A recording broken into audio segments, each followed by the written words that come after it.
Hello everyone, I am Haunting Stories, and I am here to help you today. I know you use this video to fall asleep, so before that, please like the video and subscribe to the channel. Also, tell me where you are from and what time you are watching. Now, get comfortable and relax.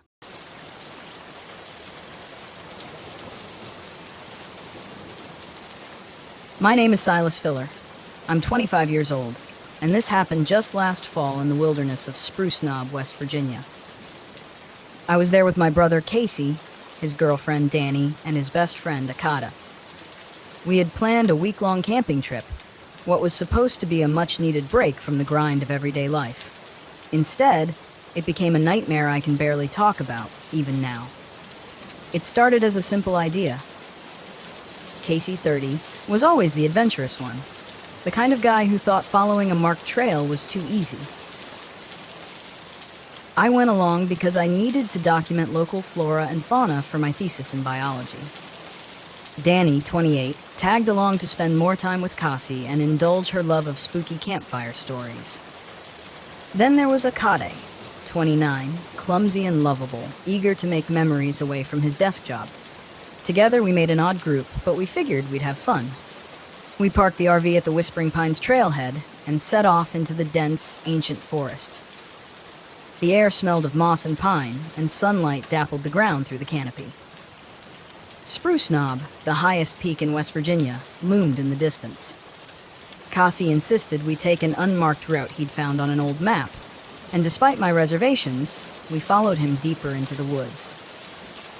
The first 2 days were relatively uneventful, apart from Akade's usual mishaps. He forgot a tent pole, forcing us to patch his tent with duct tape. One of our flashlights died inexplicably, even though we had checked all the batteries beforehand. Small annoyances, but nothing we couldn't handle. It was the second night when things began to feel off. We had set up camp near a clearing surrounded by spruce trees. The fire crackled, casting shadows that danced on the surrounding trunks. Danny had just finished telling a story about the children of the forest, ghostly figures said to lure hikers to their deaths. Casey groaned and threw a pine cone at her. "Enough of that nonsense," he said. "You're going to scare Akata." Akade, to his credit, laughed nervously but didn't respond. That's when I noticed the quiet. The usual nighttime symphony of crickets and distant owls had stopped completely.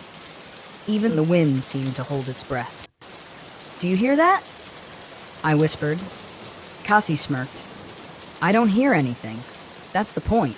Peace and quiet, Jess." "No," Danny said, her voice tight. "She's right. It's too quiet." Cassie rolled his eyes and poked the fire. "You two are just looking for something to be scared about." I decided to let it go, but a gnawing unease crept into my chest. That night, I woke up to what sounded like footsteps circling the tents. They were deliberate, crunching softly on the forest floor.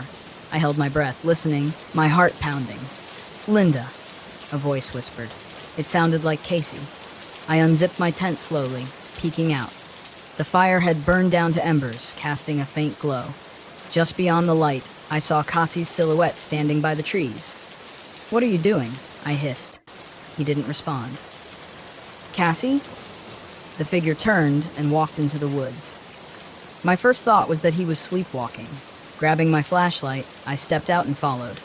But when I reached the spot where I'd seen him, he was gone. There were no footprints in the dirt. When I got back to the tents, Casey was snoring loudly inside his. The next morning, I told the group what I'd seen. Cassie laughed it off. "You were dreaming," he said. "Too many ghost stories from Danny." "I wasn't dreaming," I snapped. "I know what I saw." Akade looked uneasy but didn't say anything. Danny just stared at the ground. We packed up and continued hiking, but the atmosphere had changed. Cassie's confidence began to grate on me. Danny kept glancing over her shoulder, and Akade's usual jokes dried up. Around midday, we stumbled upon something strange, a set of tracks in the dirt. They looked human but larger, with elongated toes and claw marks at the tips. "What kind of animal leaves tracks like that?" I asked. Cassie crouched down, frowning. "Probably a bear with a weird gait." "Bears don't have claws like that," Danny said, her voice trembling. Cassie shrugged. Then maybe Bigfoot. Relax. But I couldn't relax.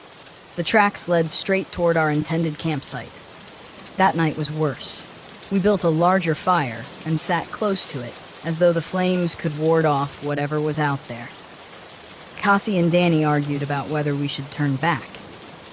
Akadi stayed quiet, staring into the fire like it held answers. Then the laughter started. It was faint at first, like children playing hide-and-seek in the distance. But it grew louder, circling our camp. "Who's there?" Cassie shouted, grabbing his flashlight. The beam flickered and went out. He smacked it against his palm, but it stayed dead. "Danny," the voice was back, soft and lilting. But this time, it wasn't alone. It was joined by Danny's voice, then Akadi's, all of them calling my name. "Stay by the fire," Danny whispered, clutching my arm. "Don't leave the firelight." Cassie ignored her and stepped into the darkness. "Cassie, no," I shouted. He disappeared into the trees. We waited, calling for him, but he didn't answer. Then we saw him stumble back into the light. His face was pale, his eyes wide. "It's not human," he said, his voice shaking. Before we could ask what he meant, the creature emerged. It stood just beyond the firelight, its form shifting and flickering like a mirage. One moment, it looked like Cassie, then Danny, then me. Its face stretched into an unnatural grin, its glowing yellow eyes fixed on us. Danny screamed. Akata fell backward, scrambling away from the fire. "Salt!" Danny shouted suddenly. "We need salt!" I remembered the packets we'd brought for meals. I grabbed them from my bag, ripping them open and tossing the contents around the fire. The creature hissed and recoiled, its form blurring before it vanished into the shadows. We didn't sleep that night. Casey finally admitted we needed to leave. But when we reached the RV the next morning, we found the tires slashed, claw marks gouged into the doors. "It doesn't want us to leave," Danny said, her voice hollow. "Then we walk," I said. "We'll head to the ranger station." The hike was grueling. Every sound in the forest set us on edge, and the feeling of being watched never left. By midday, the creature returned. It didn't attack, but followed us, always just out of sight. Sometimes it looked like Danny, sometimes like Cassie, sometimes like something entirely inhuman. When we reached a narrow trail along a cliffside, it attacked. The creature lunged at Casey, who fought it off with a burning stick from our campfire. "Go," he shouted. "Get to the station." "Casey, no," I screamed. But he wouldn't listen. He stood his ground, the flames casting his shadow long against the rocks.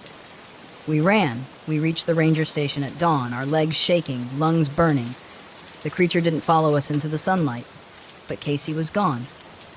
Even now, I dream of him standing at the edge of the woods, his eyes glowing yellow. He whispers, "Come back." I never will.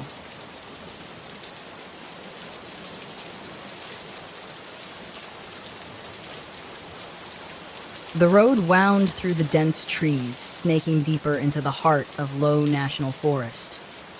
The thick canopy above allowed only sparse sunlight to filter through, casting shadows across the narrow dirt road.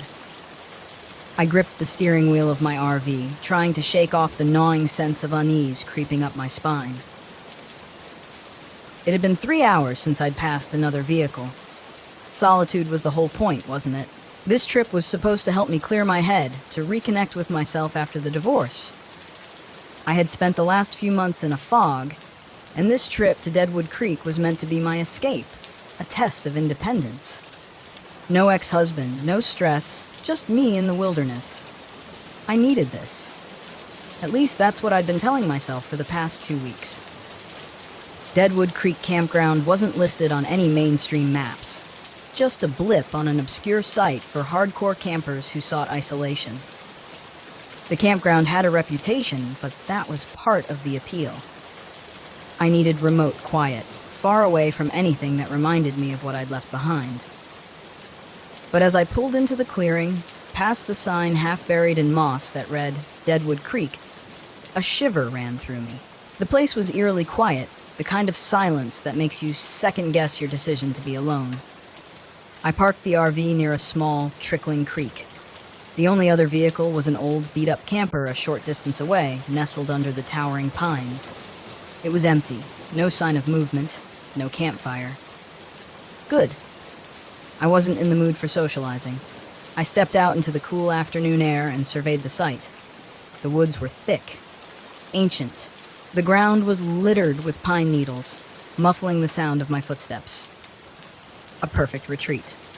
I set up camp, unfolding my chair and setting my mug of tea beside me as I sat by the creek, listening to the soft gurgle of the water. It was peaceful, just as I'd hoped. But after a while, the peace felt off, too still. The air grew heavy, pressing down on me, and the silence wasn't comforting anymore. It was oppressive. My mind wandered back to the stories I'd read online, the rumors about Deadwood Creek's dark history. This used to be a mining settlement during the gold rush, or so the tale went.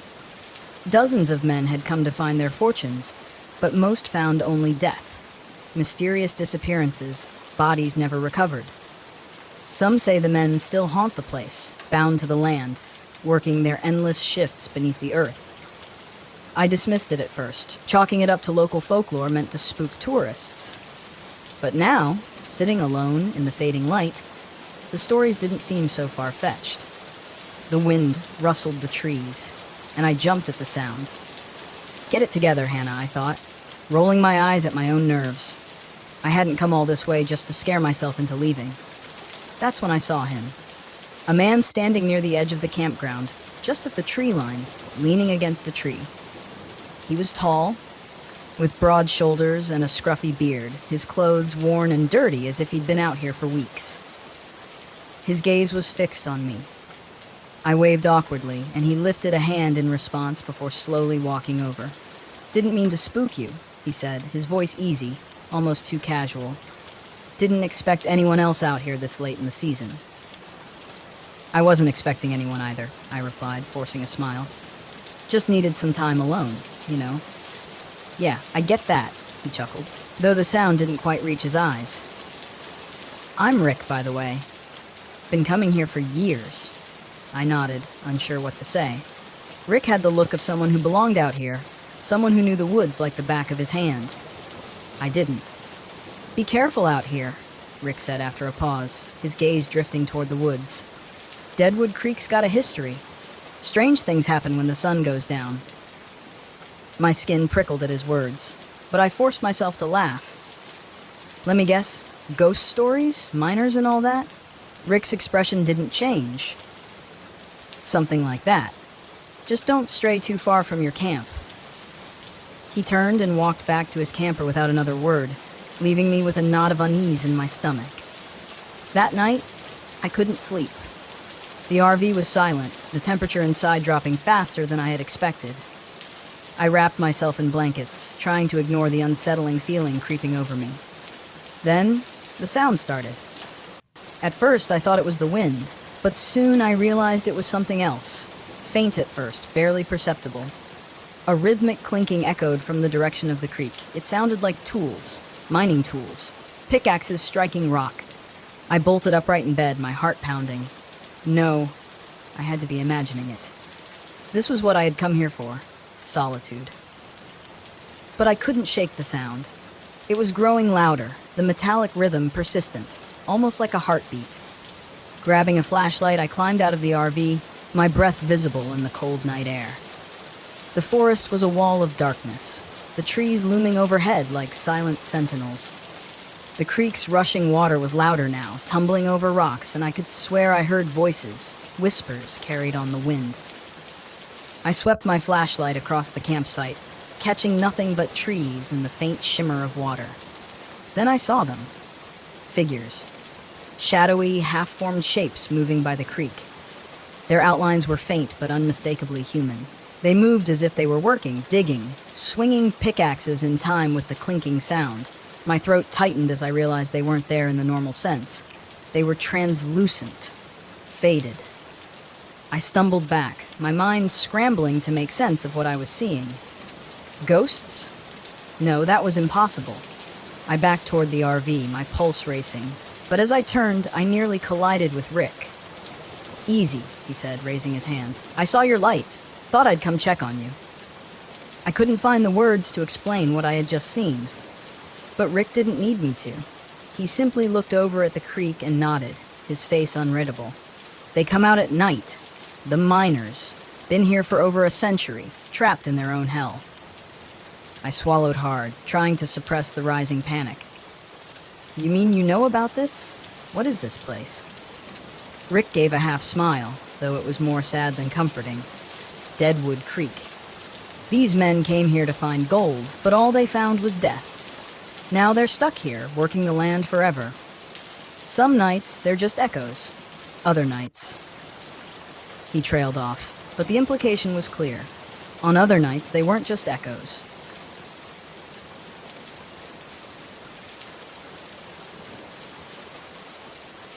My name's Jason Josie, and this happened back in 2007 on the coast near Cannon Beach, Oregon.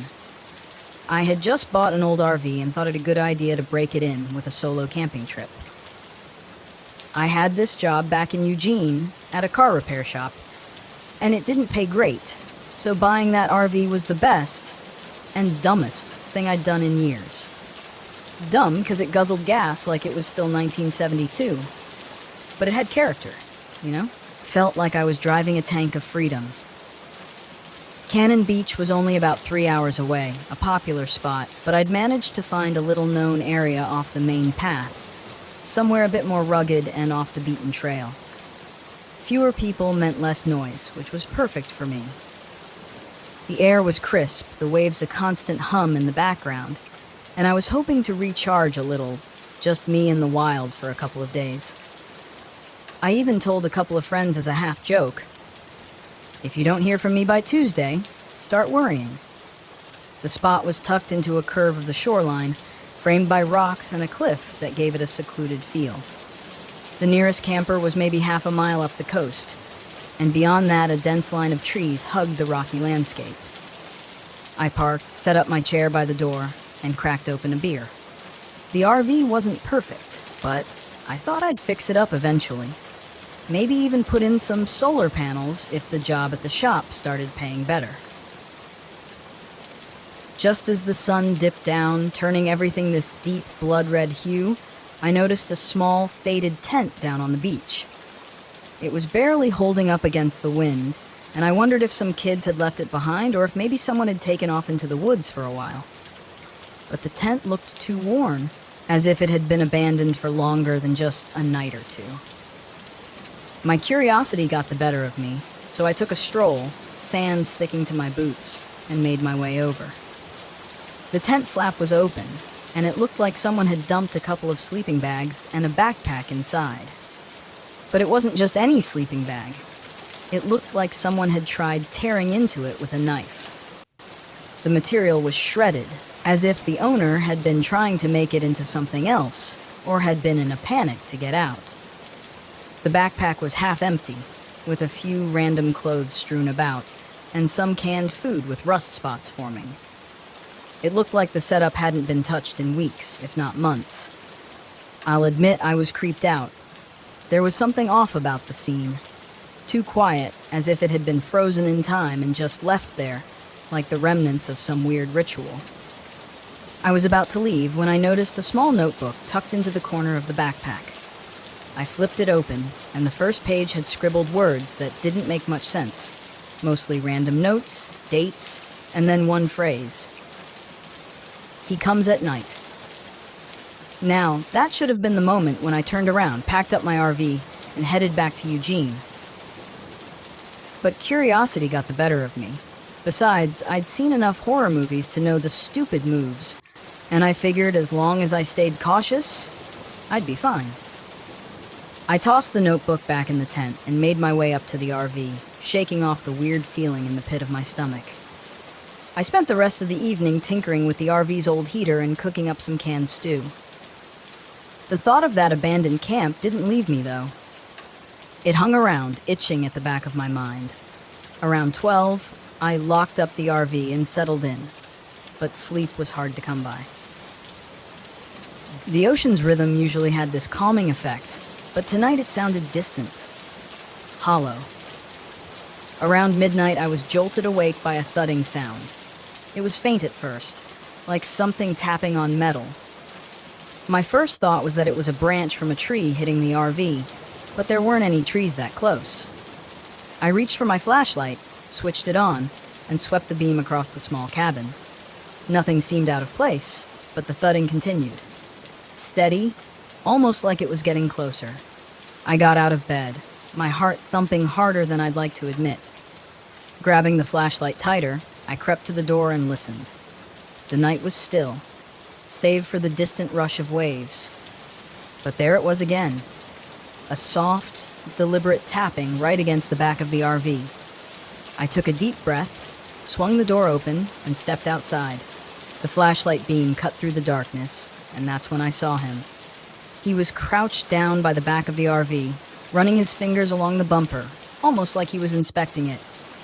He was a big guy, tall and bony, with a shock of messy gray hair and clothes that looked like they hadn't been washed in months. His face was gaunt, sunken in, like he'd been out here a lot longer than anyone should be. I froze, unsure of whether to shout or stay quiet. But before I could decide, he looked up, locking onto me with this hollow, distant stare. He didn't say anything, just straightened up, his frame towering in the flashlight's beam. And then he smiled. This twisted, almost mocking grin sent a chill straight through me. "Nice RV you got there," he finally said, his voice dry and cracked. "Looks like it could use some work." I managed to force a laugh, something weak to break the tension, and told him I was just here for a couple of days. He tilted his head, still grinning, and took a step closer. I could see that his hands were smeared with something dark. Dirt, I hoped, though it didn't quite look like it. "You should leave," he muttered, more to himself than to me, as he ran his hand along the edge of the RV almost possessively. "It's a bad place to stay the night. Folks around here, they don't take kindly to strangers." I didn't wait to find out what he meant. I muttered something about packing up soon and started backing away, keeping the flashlight on him. He didn't follow, just stood there watching as I climbed back into the RV and locked the door behind me. My pulse was racing, my mind buzzing with thoughts of what I'd just seen. I had planned to stay a couple more nights, but that guy had thrown every bit of relaxation I'd hoped for out the window. I sat up for the next few hours, just listening, clutching the only weapon I had, a rusted old wrench I'd been meaning to replace. Every creak and rustle outside felt magnified, like he was still out there, circling, waiting. Finally, exhaustion won out, and I drifted into a restless sleep. It couldn't have been more than an hour later when I woke up to a scratching sound. This time it was coming from the door, a faint scraping noise like someone running a blade along the metal. My heart dropped, and I gripped the wrench tighter, barely breathing. The scratching stopped, and then there was a low whisper. My blood ran cold as I heard the man's voice, soft and chilling, right outside the door. "Let me in, buddy. Let me see what you've done to my RV." I forced myself to stay silent, hoping he'd give up and leave. But the whispering continued, nonsensical rambling about fixing things and making it right. When the morning came, I packed up fast. I didn't look back, until I saw him in the rearview mirror. He was standing at the edge of the trees, grinning that twisted grin, his hands still stained. I sold the RV the next day. Never went back to Cannon Beach, never camped alone again, and sometimes on quiet nights, I still wonder if he's out there, waiting.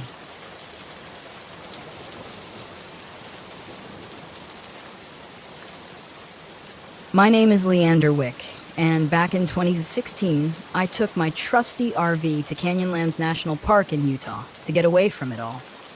I've always been more comfortable navigating back roads than office politics, which might explain why my career as a freelance photographer has more free than Lance in it. So there I was, chasing the horizon, with nothing but red rocks and open skies ahead. The road was my canvas, and I was ready to paint with the colors of the desert sunset. I'd packed enough canned beans and bad coffee to last a week, longer if I could tolerate my own cooking. As I rolled into a secluded spot near the edge of a mesa, I couldn't help but chuckle at a sign I read, "No outlet." Story of my life, I thought. Setting up camp was a breeze.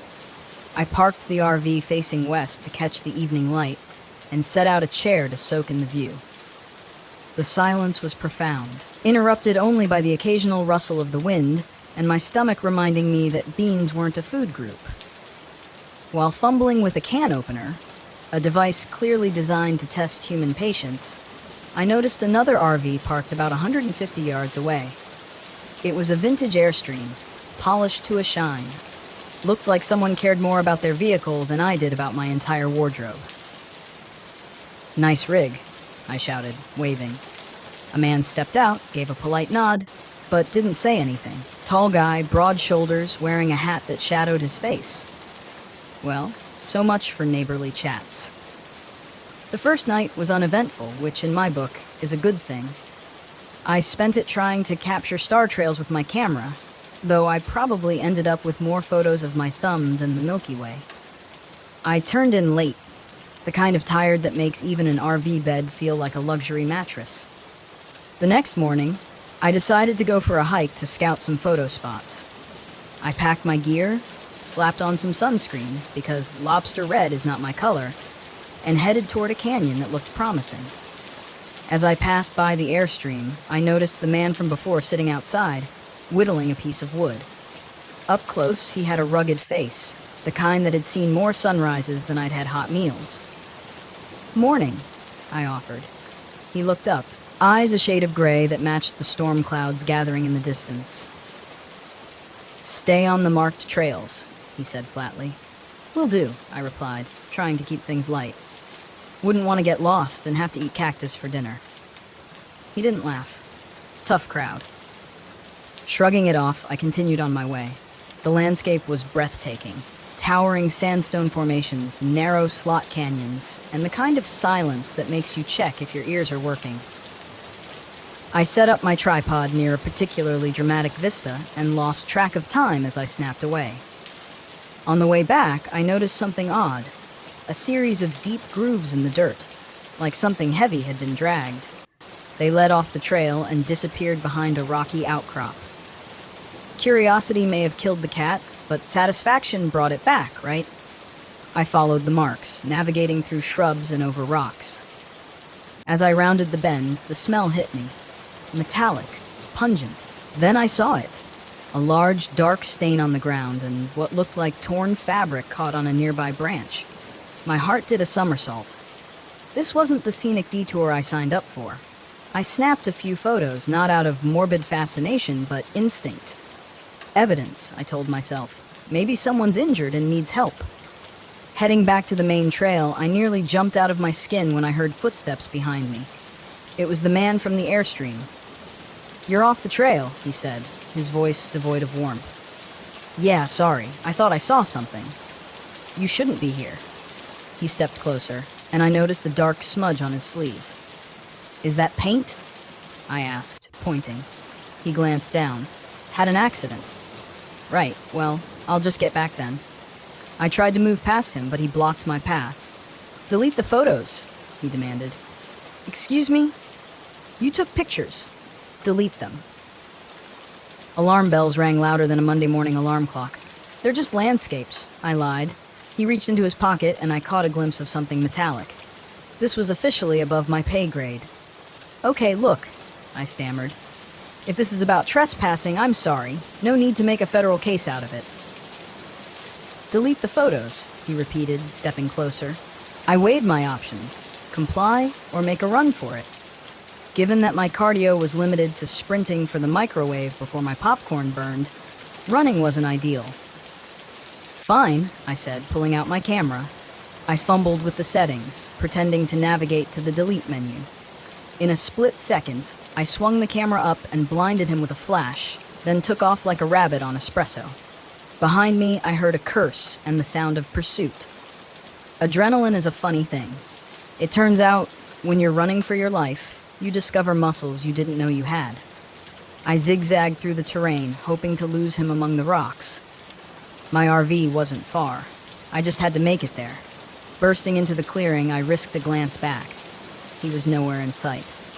I dashed into the RV and locked the door, my breath coming in ragged gasps. Grabbing my keys, I fumbled to start the engine. Nothing. Not even a click. "Come on, don't do this to me now," I yelled, as if shouting at the dashboard would help. Then I saw it. The engine cover inside the cabin was ajar, wires dangling like mechanical entrails. Someone had sabotaged my RV. A knock on the door made me jump. "Open up," the man's voice called out calmly. "Yeah, sure. Let me get right on that," I muttered under my breath. Frantically, I looked for anything that could serve as a weapon. My options were limited: a frying pan, a can of beans, and a tripod. Grabbing the tripod, I extended it to its full length.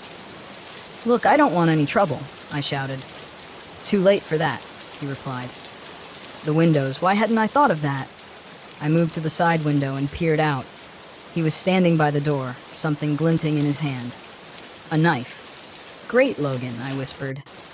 "You wanted adventure. Next time, settle for a crossword puzzle." I remembered my phone and pulled it out. No signal, of course. I was in the middle of nowhere, and the only bars I had were the ones I wished were on the windows. The sound of metal scraping made my skin crawl. He was trying to pry the door open. Desperate, I recalled that the RV had a flare gun somewhere. Digging through a drawer, I found it alongside a packet of expired trail mix. I'd always thought the flare gun was overkill, but now I was grateful for my past self's paranoia. I positioned myself near the door, flare gun in one hand, tripod in the other. The door creaked as it gave way.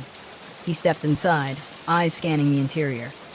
"Last chance," he said softly. Funny, I was about to tell him the same thing. "I was about to tell you the same thing," I retorted, aiming the flare gun at him. He smirked. "You think that'll stop me?" "Maybe not, but it'll definitely ruin your day." Without another word, he lunged at me. I fired. The flare hit him square in the chest, erupting in a blaze of light and heat. He screamed, a guttural sound that echoed in the confined space.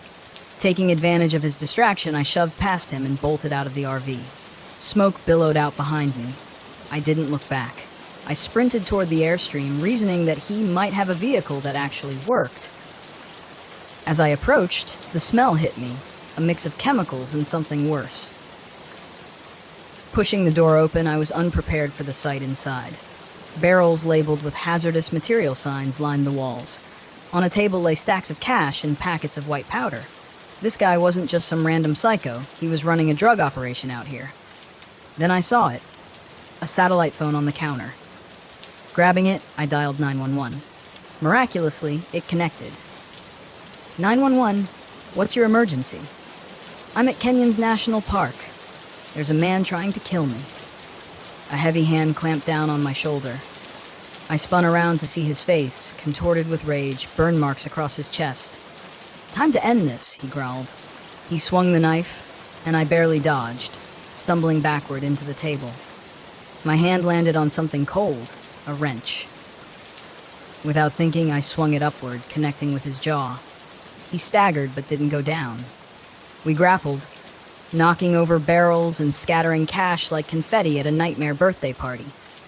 He was strong, but adrenaline fueled my desperation. I managed to push him back against the shelf, which teetered and collapsed, burying him under containers. Not waiting to see if that held him, I bolted out of the airstream. In the distance, I heard sirens. Bless those park rangers and their prompt response times. I ran toward the sound, waving my arms like a madman. A ranger's vehicle came into view, and I felt a surge of relief. "Over here!" I shouted. They pulled up, and 2 rangers jumped out. "What's going on?" one asked. "There's a man. He tried to kill me. He's back there." I pointed toward the airstream. As if on cue, flames burst from the RV. The whole thing was going up. "Stay here," one ranger ordered as they moved toward the fire. Minutes later, they returned. "We found a body," one said grimly. "Looks like he didn't make it out." I nodded, a whirlwind of emotions swirling but none settling. "He was running a drug operation," I said. "There are barrels, chemicals, money." "We'll secure the area," the ranger assured me. "You're lucky to be alive." "Story of my life," I said with a weak smile. "Luck and a questionable sense of adventure." They took my statement, and as the adrenaline faded, Exhaustion took over. They offered me a ride back to the nearest station. As we drove away, I couldn't help but think about how a quest for solitude had turned into a fight for survival. Later, I learned his name was Victor Delgado, a former chemist turned drug manufacturer. He'd been using the remote areas of the park to cook meth, staying under the radar. Anyone who stumbled upon his operation didn't live to tell the tale. Well, almost anyone. I guess sometimes being in the wrong place at the wrong time makes for a heck of a story, just not one I plan to share on my next camping trip.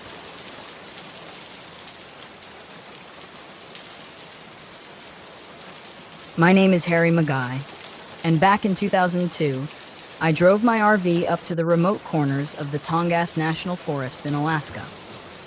I've always found peace among the cedars and hemlocks, a far cry from the spreadsheets and conference calls that usually consume my life. After years of crunching numbers as an actuary, I decided I deserved a break. A real one this time, not just a weekend binge-watching documentaries about places I'd rather be. So, I packed up my RV with enough supplies to last a month, figuring that some solitude might help me reset. Besides, what's the worst that could happen in the great outdoors? It's just trees and squirrels, right? The drive up was breathtaking. Glaciers glinted under the sun, and the air was so crisp it felt like inhaling pure clarity.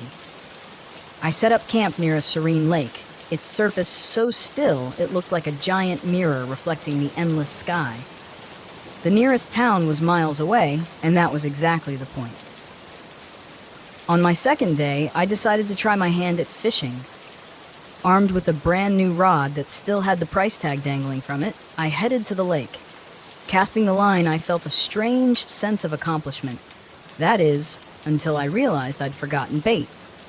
Well, Harry, you're a real catch, I chuckled to myself. Dark humor was always my go-to, even when the joke was on me. As the sun began to dip, painting the sky with hues of orange and purple, I heard rustling from the tree line. Probably just a deer or maybe a particularly clumsy squirrel. Ignoring it, I continued my futile fishing attempt. The rustling grew louder and curiosity got the better of me. I turned around, half expecting to see some wildlife ready to mock my angling skills. Instead, I saw a man emerging from the shadows. He was tall and lean, wearing a tattered flannel shirt and jeans stained with what looked like mud. Or something else. His beard was unkempt, and his eyes had a wild glint to them. "Evening," he rasped. "Hey there," I replied, trying to sound casual while every instinct screamed at me to be on guard. "Beautiful night, isn't it?" He didn't answer, just stared at me for an uncomfortably long time. "You alone out here?" he finally asked. "Just me and the fish that refused to be caught," I said with a weak laugh. "You from around here?" He took a few steps closer. "You could say that. These woods have been my home for as long as I can remember." "Must know all the best spots, then. Any tips for a novice fisherman?" I was aiming for friendly banter, but his demeanor was as cold as the Alaskan ice. He smirked. "Sometimes it's not about catching fish. Sometimes it's about not being caught yourself." "That's one way to look at it," I mumbled. "Well, I should probably head back to my RV before it gets too dark." He nodded slowly. "Smart move. Nights can get dangerous around here." I gathered my things and made a brisk walk back to the campsite, feeling his gaze piercing the back of my head the entire way. Back at the RV, I locked the doors and windows, a sudden urgency gripping me. Maybe isolation wasn't all it was cracked up to be. That night, sleep evaded me. Every creak of the RV seemed amplified. Around midnight, I heard footsteps outside. Slow, deliberate steps crunching the fallen leaves. Peering through the small window, I saw nothing but darkness. Then a whisper echoed, barely audible but unmistakable. "Harry!" My heart pounded. How did he know my name? I was sure I hadn't mentioned it.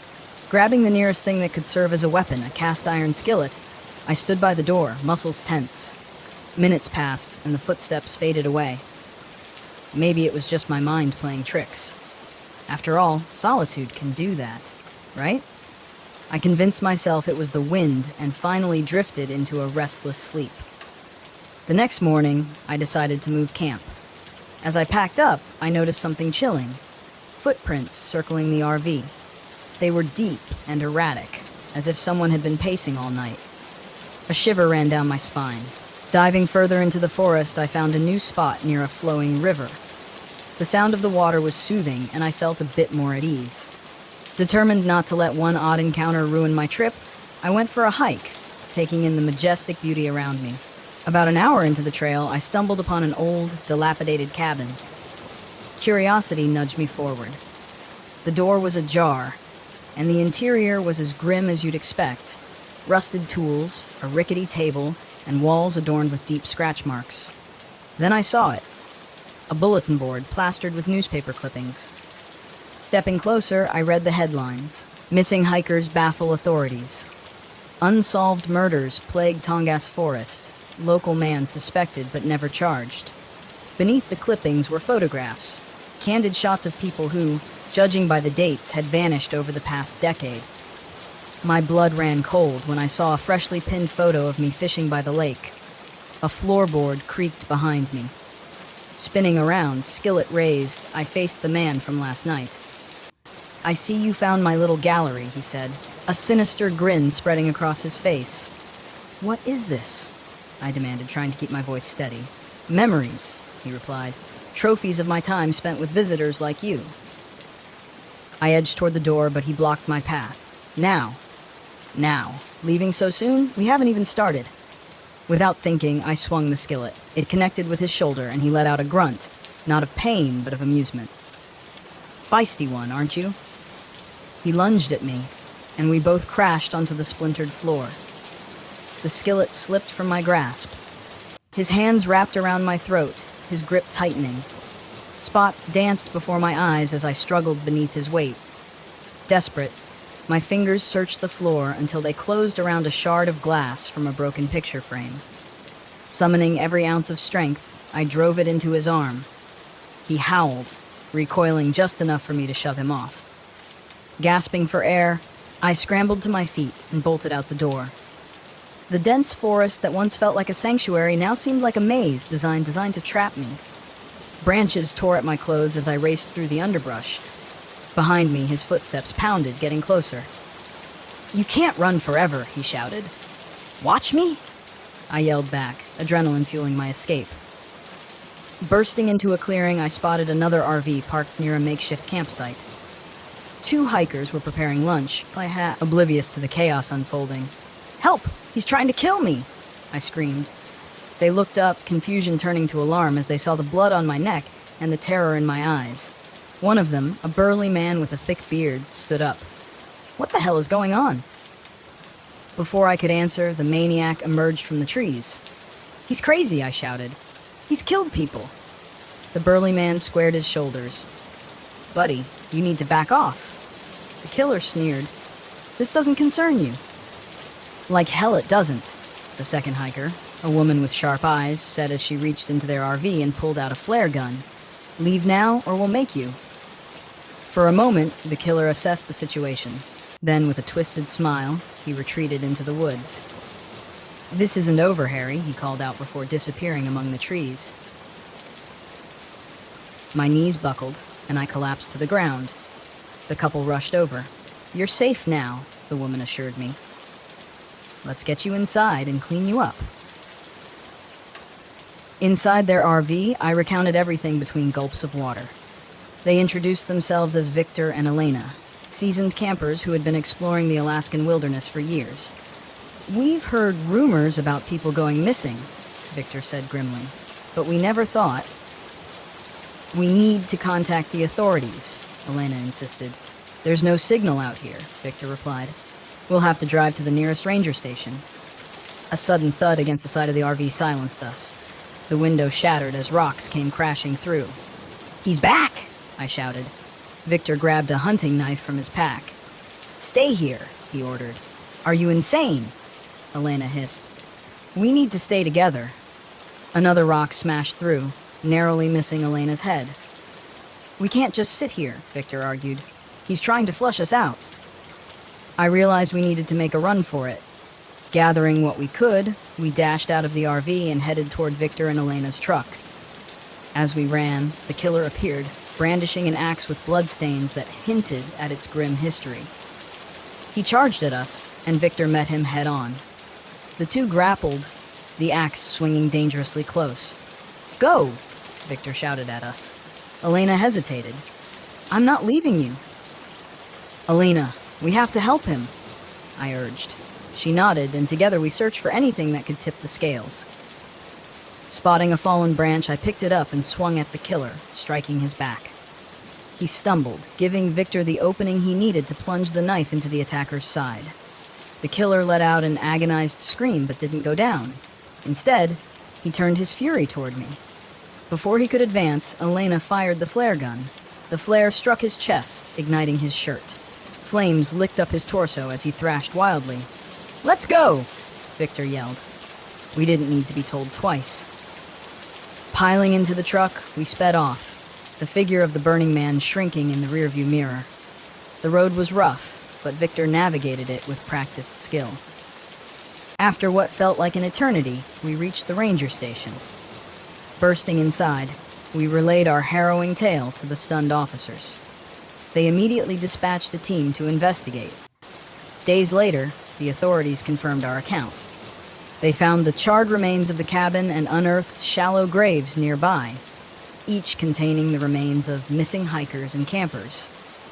The media dubbed the killer the Tongass Phantom, a predator who had eluded capture for years. In the aftermath, I learned more about him.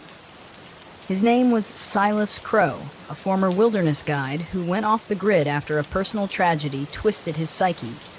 He believed the forest was his domain and that anyone who entered was fair game. The realization that I had narrowly escaped a serial killer was sobering. Victor and Elena became unexpected friends, bonded by the ordeal. We promised to keep in touch, perhaps meet again under less terrifying circumstances. As for me, I returned to my life with a newfound appreciation for the mundane. The spreadsheets didn't seem so suffocating anymore. Yet every so often, when I catch a whiff of pine or hear the rustle of leaves, I'm reminded of that fateful trip to the Tongass National Forest and the man who believed he owned it.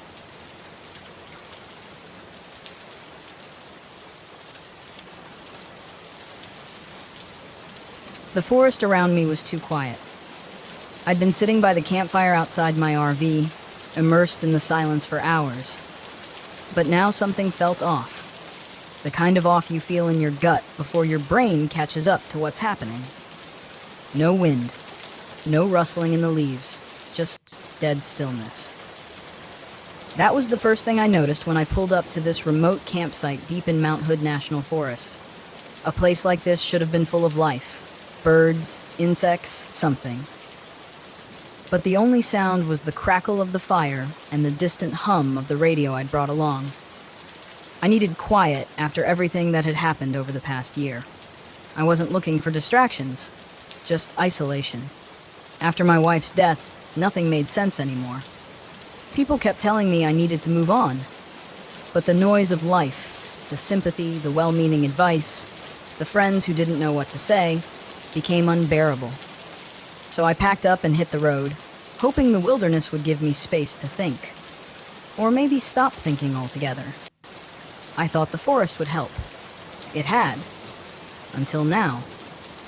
The radio's static broke the silence, a sudden burst of garbled noise that made me jump. I turned my head toward the RV where the old ham radio sat inside. I hadn't even touched the thing in hours. It was an antique I'd brought along to mess around with in my downtime, but the signal had been dead all day. No stations, no chatter, nothing. Until now. I stood up from the fire, walked over to the RV, and ducked inside to check the radio. The static was louder, more insistent, like it was trying to form words but couldn't quite get there. I twisted the dials, searching for a clearer signal, but all I got was more white noise. Then, through the crackling, I heard it, a voice, faint and garbled, speaking numbers. 1, 3, 7, 8, 9. The numbers repeated over and over, mechanical and cold, like a voice from an old number station. It didn't make sense. I was miles from anywhere, and this was supposed to be a dead zone. No signal, no interference. The voice paused for a moment, then the numbers started again. 1, 3, 7. It sent a chill through me, but I told myself it was just some rogue signal bouncing off the atmosphere. Maybe a military transmission. There were logical explanations for this kind of thing. I was sure of it, but the way the numbers repeated over and over felt wrong. Like the message wasn't for just anyone, it was for me. I shut the radio off. My fingers were trembling slightly. I wasn't here for this. I needed quiet, not some weird radio signal rattling around in my head. The next day, I tried to forget about the radio. I spent the morning hiking through the woods. The towering pines loomed overhead like silent giants. The air was cool and damp, the sky just a sliver of gray through the dense canopy. But something gnawed at me, a faint buzzing at the back of my mind. No birds, no animals, just silence. When I returned to the campsite, the radio was on again, static blaring from the speakers. I hadn't touched it. I stepped inside the RV, staring at the radio like it might come to life. The static was louder now, more intense. I could feel it in my bones, like the vibration from a low hum in the ground. And beneath the static, the numbers were back. 1, 3, 7, 8. I slammed my hand down on the off switch, killing the sound.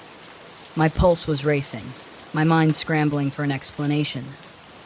It had to be a glitch, something with the wiring, maybe a stray electrical signal. I'd worked with enough technology over the years to know that things sometimes did strange things when you weren't looking. But the numbers, the way they were so clear, so deliberate, I shook it off and stepped back outside, trying to push the growing unease away. That's when I noticed the man standing at the edge of my campsite. I hadn't heard him approach. He was just there, tall, scruffy, wearing a weathered jacket and a backpack slung over one shoulder. He looked like a camper, but there was something about the way he stood, stiff and tense, like he was waiting for something to happen. "Hey!" I called out, trying to keep my voice steady. "You lost?" The man looked at me, his face tight with anxiety. "I heard it too," he said. I froze, my heart skipping a beat. "Heard what?" "The signal." "The numbers," he said, glancing toward the RV. "I've been picking it up on my own radio. It's not normal." My mouth went dry. "You've heard it too?" The man nodded. "I'm Ben," he said, stepping closer, his voice low. "I was camping a few miles down the road. I've been getting static voices, weird electrical interference. My GPS stopped working. My cell phone drained to 0 in minutes." I swallowed hard, my mind racing. "What do you think it is?" Ben shook his head, his eyes darting toward the trees. "I don't know, but it's not natural. The way the signal moves, it's like it's getting closer." I didn't know how to respond to that. I was a man of logic, of science. Signals were signals. Glitches were glitches. But there was something about the way Ben spoke, the fear in his eyes, that made my skin crawl. That night, the radio came to life again. I tried to ignore it, tried to focus on the campfire and the peaceful silence of the woods, but the static was louder than before. The numbers were clearer, more insistent. 1, 3, 7, 8. Ben was sitting across from me, his hands wrapped around a cup of coffee. His eyes constantly scanned the dark forest around us. He hadn't relaxed since he showed up, and I couldn't blame him. There was something wrong here, something I couldn't explain. "You think it's some kind of broadcast?" I asked, more to fill the silence than anything. Ben shook his head. "I don't think it's a broadcast at all." "What do you mean?" He hesitated, then leaned closer, lowering his voice. "I think it's a warning, or a signal from something out there." I stared at him, trying to process what he was saying. A warning from what? Before I could ask, the static on the radio cut out for a moment. There was only silence. The kind of silence that presses down on you, that makes your skin prickle with anticipation. Then a sound, a soft rhythmic clicking like something metallic tapping against wood. I grabbed my flashlight and pointed it toward the trees, but the beam only revealed darkness. The clicking grew louder, echoing through the forest. And then, through the radio, a voice crackled to life. "We see you. My blood ran cold. Ben's eyes widened, his face pale. "What the hell was that?"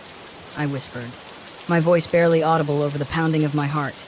The voice repeated, distorted and mechanical. "We see you." I stood up, the flashlight shaking in my hand. The clicking sound was closer now, coming from all around us, moving through the trees. The forest seemed to pulse with energy, the air growing thick and heavy, like the atmosphere itself was alive. "I think we should leave," Ben said, his voice tight with fear.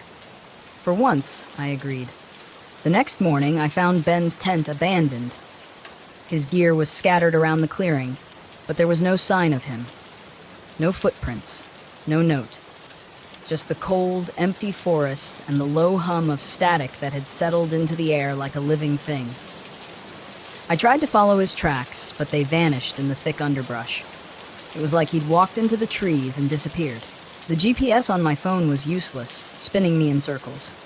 The battery drained faster than I'd ever seen. The static in my ears grew louder the further I went, like the signal was inside my head, vibrating through my skull. The numbers were back, too, repeating over and over, etched into my mind. 137. By midday, I stumbled across something I hadn't expected.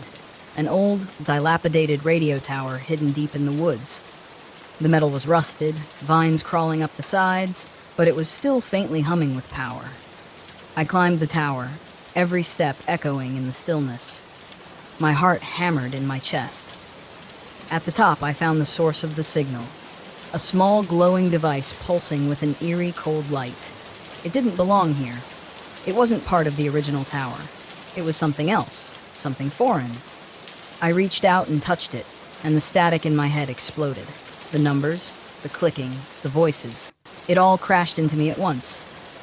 An unbearable cacophony of sound. I stumbled back, nearly falling off the tower as the forest seemed to come alive around me. The lights returned, flickering in the trees, cold and mechanical. The clicking grew louder, more frantic, like something was chasing me. I ran. I don't remember how I made it back to the RV, but the lights followed me, the clicking never far behind. But I managed to get inside and slam the door shut. My hands were shaking as I started the engine, the device still clutched in my hand. As I drove away, the static began to fade, but the numbers never left me. They echoed in my mind, a constant whisper, even as the forest disappeared in the rearview mirror.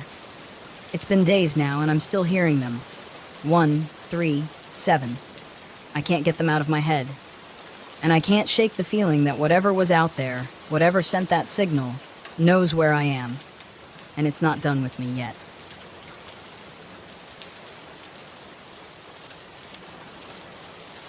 The road into the Boundary Waters was a frozen ribbon winding through a sea of snow, the trees standing like silent sentinels beneath heavy blankets of ice. The RV's heater hummed steadily, but even that couldn't keep the biting cold at bay. I was deep in the wilderness now, in the place I had chosen to spend a week, just me, the frozen lake, and the stillness of winter. I had been coming to places like this for years, ever since the accident. Solitude was the only thing that seemed to quiet my mind. This time, I was here to ice fish, maybe capture a few photos for my nature blog, but mostly I was here to prove to myself that I could still handle it. The cold, the isolation, the memories. I pulled the RV to a stop beside a small frozen lake I had scouted on a map. It was miles from the nearest town, completely off the grid, just the way I liked it. Stepping out into the icy air, my breath fogged in front of me as I took in the sight. The lake was a vast white expanse, the ice thick enough to drive on, stretching toward the horizon where the trees blurred into an endless white. Perfect. I set up camp quickly, parking the RV near the shoreline and gathering my gear for ice fishing. The cold had a way of creeping into your bones out here, but I didn't mind. I was used to it. Grabbing my auger, I trudged onto the ice and began drilling a hole. The sharp bite of the blade echoed through the stillness, harsh and jarring against the quiet of the wilderness. Then I heard it. A deep, low rumble that seemed to come from beneath the ice.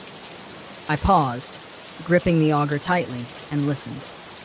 The sound came again, a a low, distant vibration, like the ice shifting far below the surface. I had heard ice groan before. Anyone who spends enough time in the cold knows the sounds of a lake adjusting to the freeze, but this was different. It was deeper, longer, almost as if something was moving down there. I brushed it off and kept drilling. By the time the hole was ready, the sun had already begun dipping below the horizon, casting long shadows across the snow. I set up my fishing gear, lowered the line into the icy water, and settled in to wait. The cold crept in quickly, even through my heavy coat, but I was prepared for it. I had done this 100 times before, and the routine was comforting.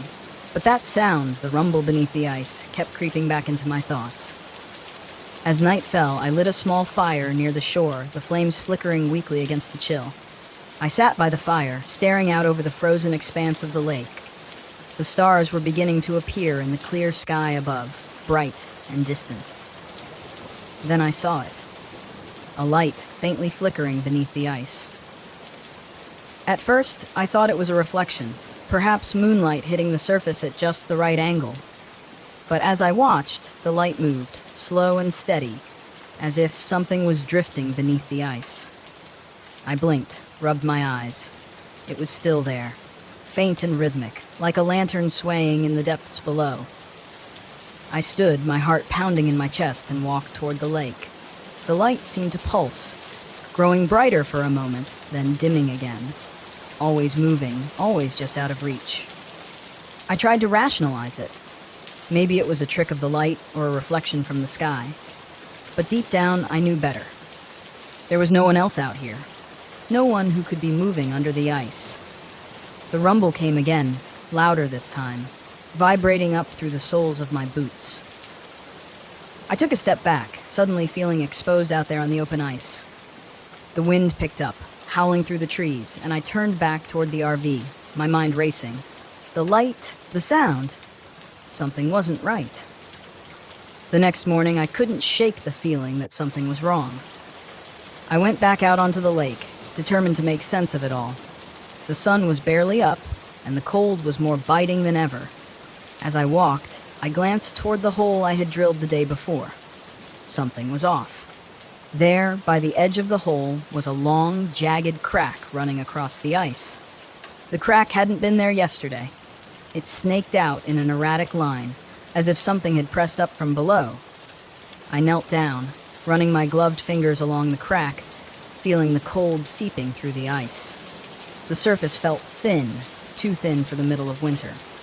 Then I noticed something glinting just beneath the ice. Leaning closer, I peered into the crack. At first, it looked like a piece of metal, rusted and sharp, lodged beneath the surface. I reached into the freezing water, pulling it free. It was old, jagged, like part of a machine, but there was no reason for it to be here. The nearest road was miles away, and there hadn't been any mining or construction in the area for years. The metal was strange, sharp and smooth, as if it had been cut clean. As I held the piece in my hand, the rumbling came again. Louder now, closer. I stood quickly, scanning the lake. The light was back, faint but steady, moving beneath the ice, closer than before. My pulse quickened, and a cold sweat broke out under my coat. Something was down there. Something was moving. I backed away from the crack, my mind racing. The metal, the light, the sound, it all pointed to something beneath the ice. Something unnatural. But what? The stories I had heard over the years about strange things lurking under frozen lakes, about disappearances and creatures buried deep in the ice, came flooding back. I had always dismissed them as nonsense. Campfire stories meant to scare newcomers. But now, standing in the middle of the frozen lake, I wasn't so sure. I needed answers. Later that day, as I was gathering firewood, I came across an old ice fishing shack near the edge of the lake. It looked abandoned, but there were fresh footprints in the snow leading up to the door. Curious, I approached, knocking lightly before pushing it open. Inside, an older man sat hunched over a small stove, warming his hands. His face was weathered, his beard streaked with gray. As I stepped in, he looked up at me with tired eyes. "Didn't expect to see anyone out here," I said, trying to keep my voice steady. The man grunted, his eyes narrowing. Not many come this deep into the wilderness. I hesitated. I've been hearing strange sounds under the ice, and I saw a light last night moving beneath the surface. Do you know anything about that? The man's expression darkened. He turned back to the stove, staring into the flames. You shouldn't be out on that lake, he said quietly. There are things beneath the ice, things that shouldn't be disturbed. What do you mean? I asked, my heart pounding. The man sighed, rubbing a hand across his face. There's an old mining operation under that lake, abandoned long ago. They were digging deep, too deep. Some say they woke something up down there. Ever since, strange things have happened. People go missing. The ice breaks when it shouldn't. And that light, it's not the only thing that moves down there. A chill ran down my spine. What's under there? The man shook his head. I don't know, but I've been coming out here for years, and I've seen enough to know when something isn't right.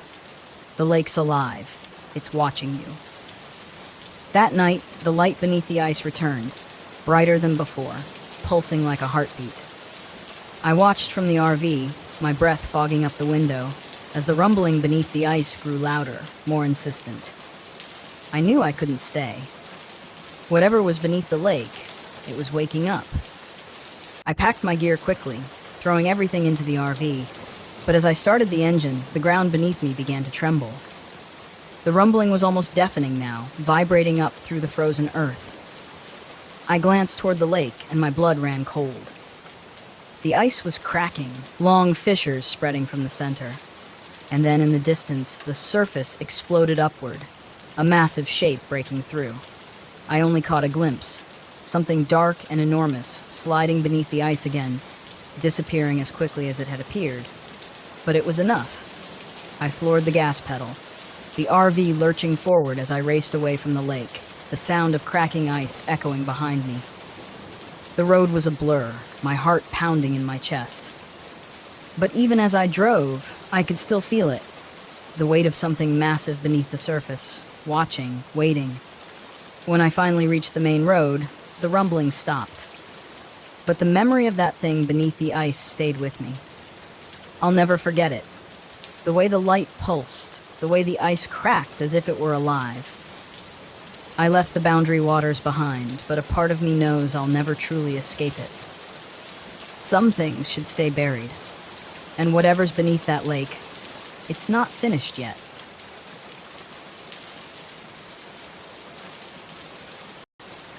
The fog was thicker than I had expected. I pulled my RV into a secluded clearing in Pisgah National Forest and stepped out into the damp air, the scent of wet earth heavy in my nose.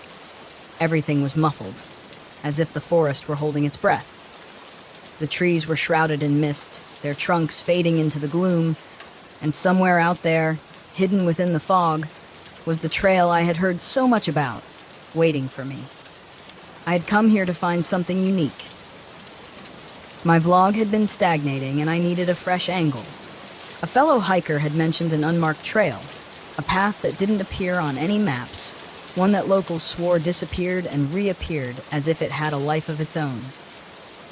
Perfect. If I could document it, capture its mystery on film, my audience would love it.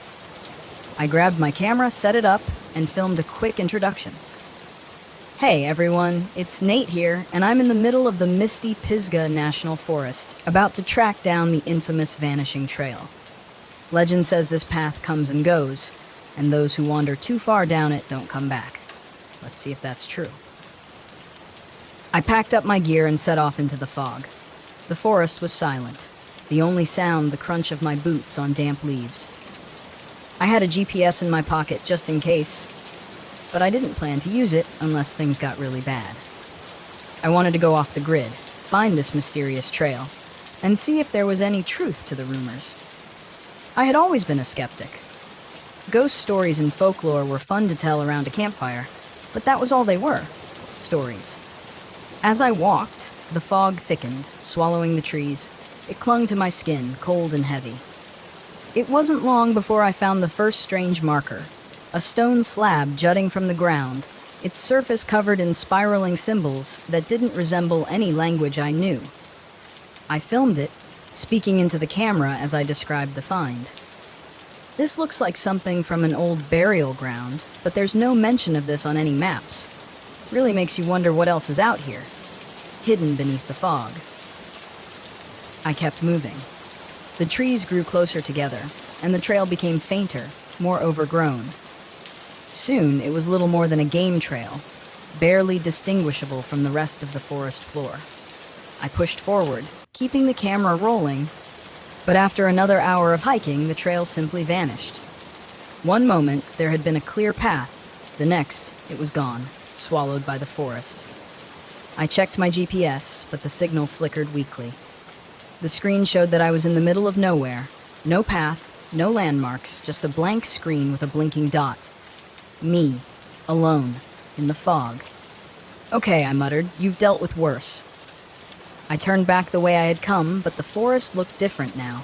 The trees seemed closer together, the undergrowth denser. The fog was disorienting, and I had to rely on instinct to retrace my steps. The GPS was useless. I kept walking, scanning the ground for any sign of the trail, but there was nothing. A sense of unease crept in. That's when I heard it. Footsteps, not mine. I froze. The sound came from deeper in the forest, slow, deliberate steps crunching on the leaves. I turned, scanning the fog, but there was nothing, just the swirling mist. Then, out of the gloom, a figure emerged. An older man, his clothes tattered and damp, his eyes wide and vacant. "Hey," I called, my voice echoing through the stillness. "You lost too?" The man stared at me for a moment, then shuffled forward. Something about him seemed off. His clothes were torn, his face pale, and there was a distant look in his eyes, like he wasn't entirely there. "I've been walking for days," he said, his voice hoarse. "The trail, it keeps changing." "Are you okay?" I asked, stepping toward him. He shook his head. "No one's okay out here." A cold knot of fear tightened in my stomach. "What do you mean?" "The trail, it moves. I've seen it, watched it disappear and reappear. It's not just a path, it's the forest. It doesn't want us to leave." I stared at him, my mind racing. He was either delirious or onto something. Either way, I didn't like the way he was talking. "Look, I have a GPS," I said, pulling it out. "We can find our way back." The man glanced at the GPS, then back at me. "It won't help. The forest is messing with it." I didn't believe him. I couldn't. I was a rational guy, and this was just a forest. I'd get us back to my RV, get this guy some help, and be done with it. But as we walked, things got stranger. The mist thickened, wrapping around the trees like a living thing. The forest seemed to shift with every step. What had been an open path a moment ago was now choked with brambles. When I looked back, the trees seemed to loom closer, twisting into unfamiliar shapes. The man, whose name I learned was Eli, grew more agitated with every passing minute. "It's watching us," he muttered. "It knows we're here." "Who's watching?" I asked, growing impatient. "The forest," he whispered. "It's alive, and it's been here long before we were." I ignored him, focusing on the GPS, but even that was failing me. The screen flickered, the signal cutting in and out. At one point, it showed me standing on a clear path, but when I looked up, there was nothing but trees, thick, twisted trees that looked like they had been there for centuries. We kept walking, the fog growing thicker, pressing in around us. The air felt heavy, almost suffocating, and then the whispers started. Faint at first, like the wind rustling through the leaves, but soon more distinct, voices calling out from the mist. "Nate." I froze, my heart hammering in my chest. "Did you hear that?" I asked Eli. He nodded, his eyes wide. "It's calling us." "The forest," I murmured, trying to shake off the feeling, telling myself it was just the wind. But deep down, I knew that wasn't true. The voice had spoken my name. We came across a backpack tangled in the branches of a tree, high above our heads. It was old, covered in dirt and torn, yet when I climbed up to retrieve it, I found fresh supplies inside. Water, food, as if someone had packed it just yesterday. A chill ran down my spine. How had it gotten there? Eli was growing more paranoid, his eyes darting around like he expected the trees to come alive at any moment. "We need to leave," he kept saying, "before it's too late." We pushed forward, but no matter which direction we took, we always ended up back where we started. The fog pulsed with an unnatural energy. The whispers grew louder. Then, without warning, Eli was gone. I turned around, and he had vanished. The forest had swallowed him whole without a sound. I called out his name, but there was no response, only the dense mist pressing in on me. Panic set in. I was alone, lost in a forest that didn't want me to leave. My GPS was useless, and my camera flickered, displaying distorted footage of things I hadn't seen. Shadows moving between the trees, figures lurking just beyond my sight. I started running, my breath coming in sharp gasps. The trees twisted and shifted around me. The fog was so thick I could barely see a few feet ahead. Every time I thought I'd found a way out, the forest closed in, trapping me in a maze of branches and brambles. The whispers grew louder, calling my name over and over. My camera caught glimpses of movement. Dark figures slipping through the mist, vanishing before I could focus on them. I no longer knew what was real. The forest seemed to warp around me, bending reality to its will. Then, just as suddenly as it had begun, the fog broke. I stumbled out of the trees and found myself back at my RV. The mist lingered at the forest's edge, but it didn't follow. I didn't wait. I grabbed my keys, threw my gear into the RV, and drove, my hands shaking on the wheel. I didn't stop until I was miles away, the forest a distant blur in my rearview mirror. Back home, I reviewed the footage. I expected to see the horror I had witnessed, the proof of the vanishing trail, the shifting forest. But the videos showed nothing. The trail looked normal, the mist wasn't as thick, and Eli wasn't in the footage at all. It was as if he had never existed. I tried to convince myself it had been a bad trip, that my mind had played tricks on me. But deep down I knew the truth. The forest had let me leave, but it hadn't forgotten me, and I had a feeling it was waiting somewhere in the mist for me to return.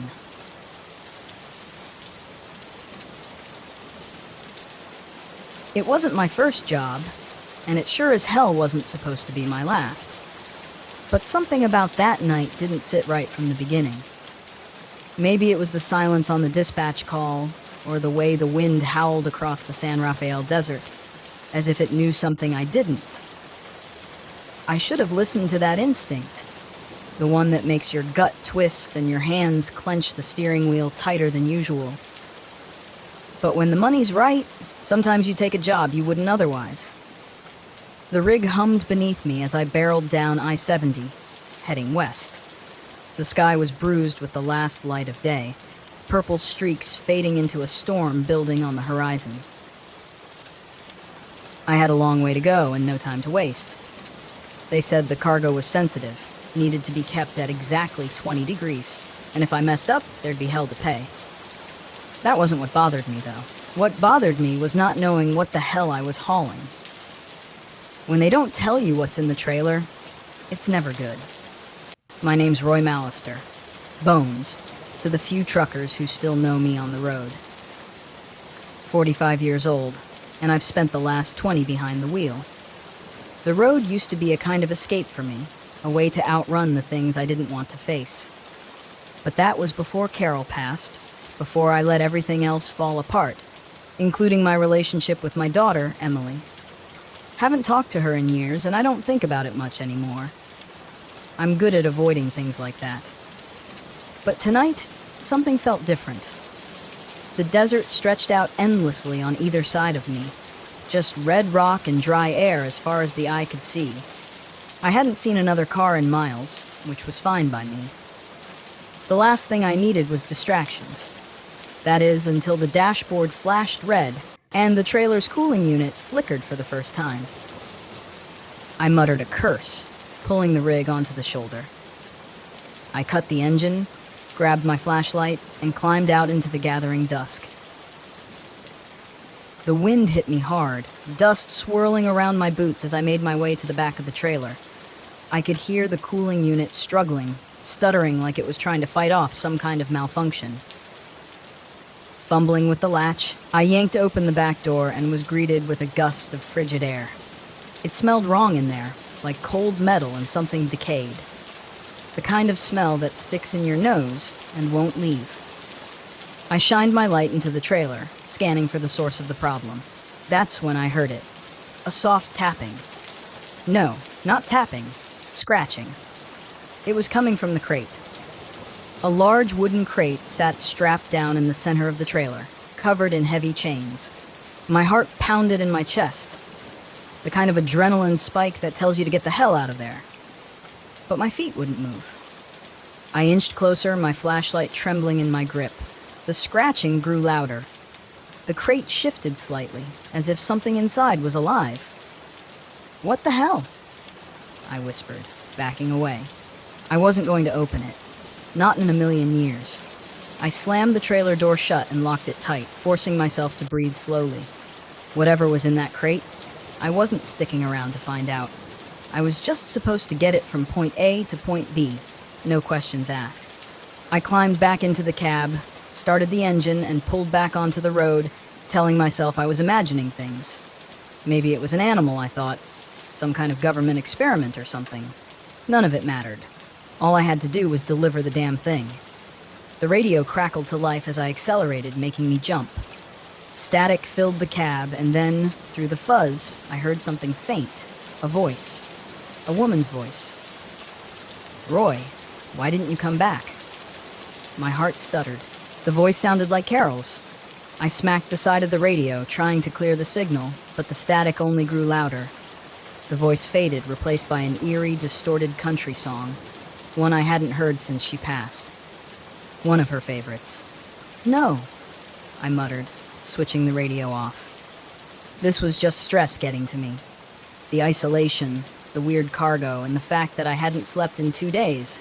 That's all it was. That's what I told myself as I sped down that endless stretch of highway. But the farther I drove, the worse it got. The storm hit an hour later, and with it came the figures. At first, I thought they were just shadows, shapes in the mist, thrown up by the desert sandstorm. But as the wind howled and the sand lashed against the windshield, I could swear I saw them. People walking along the roadside. No, not people. Ghosts. Old men in trucker caps. Women in long, flowing dresses. Their faces were pale and hollow, their eyes dark as the night. I gripped the wheel tighter, forcing myself not to look. If I didn't look, they weren't real. That's how it works, right? I blinked hard, keeping my eyes on the road, but I couldn't shake the feeling that someone, something, was watching me, following me. Then the trailer lurched hard, like something had slammed into the back of it. "What the hell?" I shouted, swerving as I fought for control. My headlights cut through the dust, illuminating the desolate highway, but there was nothing there. Nothing but empty miles. The trailer shook again. Then came the knocking. Loud, rhythmic, like someone was pounding from inside the crate. The hairs on the back of my neck stood up. I was done pretending it was nothing. I was done lying to myself. I had to stop. I had to see what was in that crate. I pulled the rig to the side of the road, my hands trembling as I jumped out of the cab.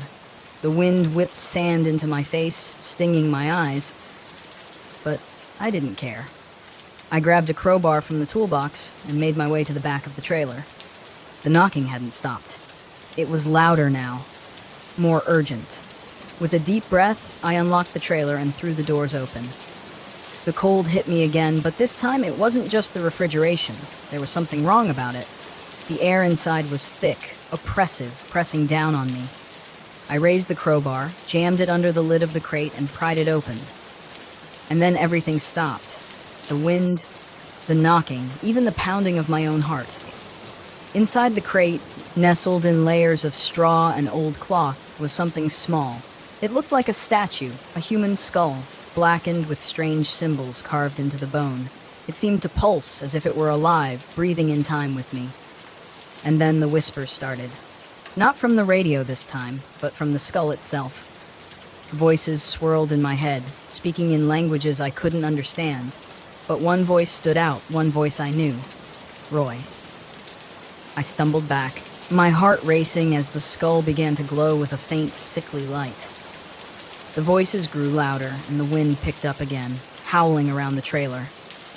I slammed the crate shut and bolted the door. I didn't care what they said. I didn't care what I had seen. I was getting the hell out of there. I threw the crowbar into the cab, jumped behind the wheel, and floored it. The trailer lurched behind me as I tore down the highway faster than I'd ever driven in my life. The storm whipped around me, and through the swirling dust, I saw them again, the figures. They were closer now, standing on either side of the road, their eyes following me. Some of them looked familiar, faces I had seen on the road before, long-dead truckers, friends. Then, as if the storm itself had parted, I saw her. Carol, standing in the middle of the road. Her white dress flowed in the wind, her eyes locked on mine. I jerked the wheel, swerving to avoid her, but the rig skidded off the road. The trailer jackknifed, sliding across the desert sand. I barely managed to hold on as the truck groaned to a stop, tilted sideways in a ditch. Silence.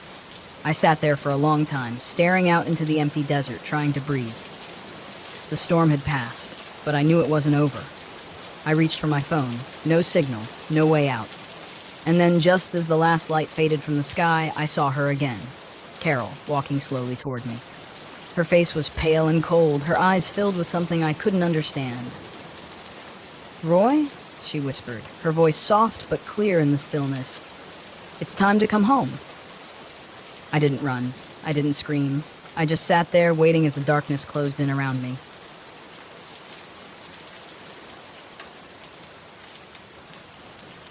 My name is Gabriel Allen, and back in 2019, I decided to take a much-needed break in the vast expanse of the Yukon Territory's Kluane National Park. As a freelance photographer, I'd spent years chasing deadlines and cityscapes, and I craved the isolation only the wild could offer. So I packed up my RV and set off, eager for a solitary adventure amid glaciers and mountain peaks.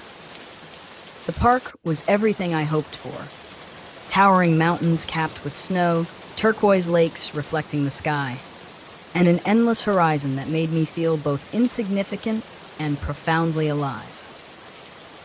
I set up camp near a secluded spot by the Duke River, far from the designated camping areas. It was early June, and the days were long, stretching sunlight well into the evening. On my second day, while hiking along a lesser-known trail, I met a fellow traveler named Mark Hastings. He was in his late 40s, with a rugged beard and a friendly demeanor. We bonded over our shared love for the outdoors and decided to fish together that afternoon. As we cast our lines into the clear river, he shared stories of his travels through Canada's wilderness, each tale more adventurous than the last. "Ever been up to the glaciers?"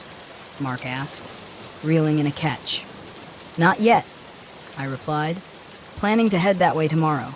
They say the view is unmatched." He nodded. "Be careful up there. Terrain can be tricky, and weather changes fast." As evening approached, we parted ways. He was heading back to his campsite a few miles upstream, and we made vague plans to meet again. I returned to my RV, cooked a simple meal, and settled in with a book. The silence of the wilderness was a balm to my urban-weary soul.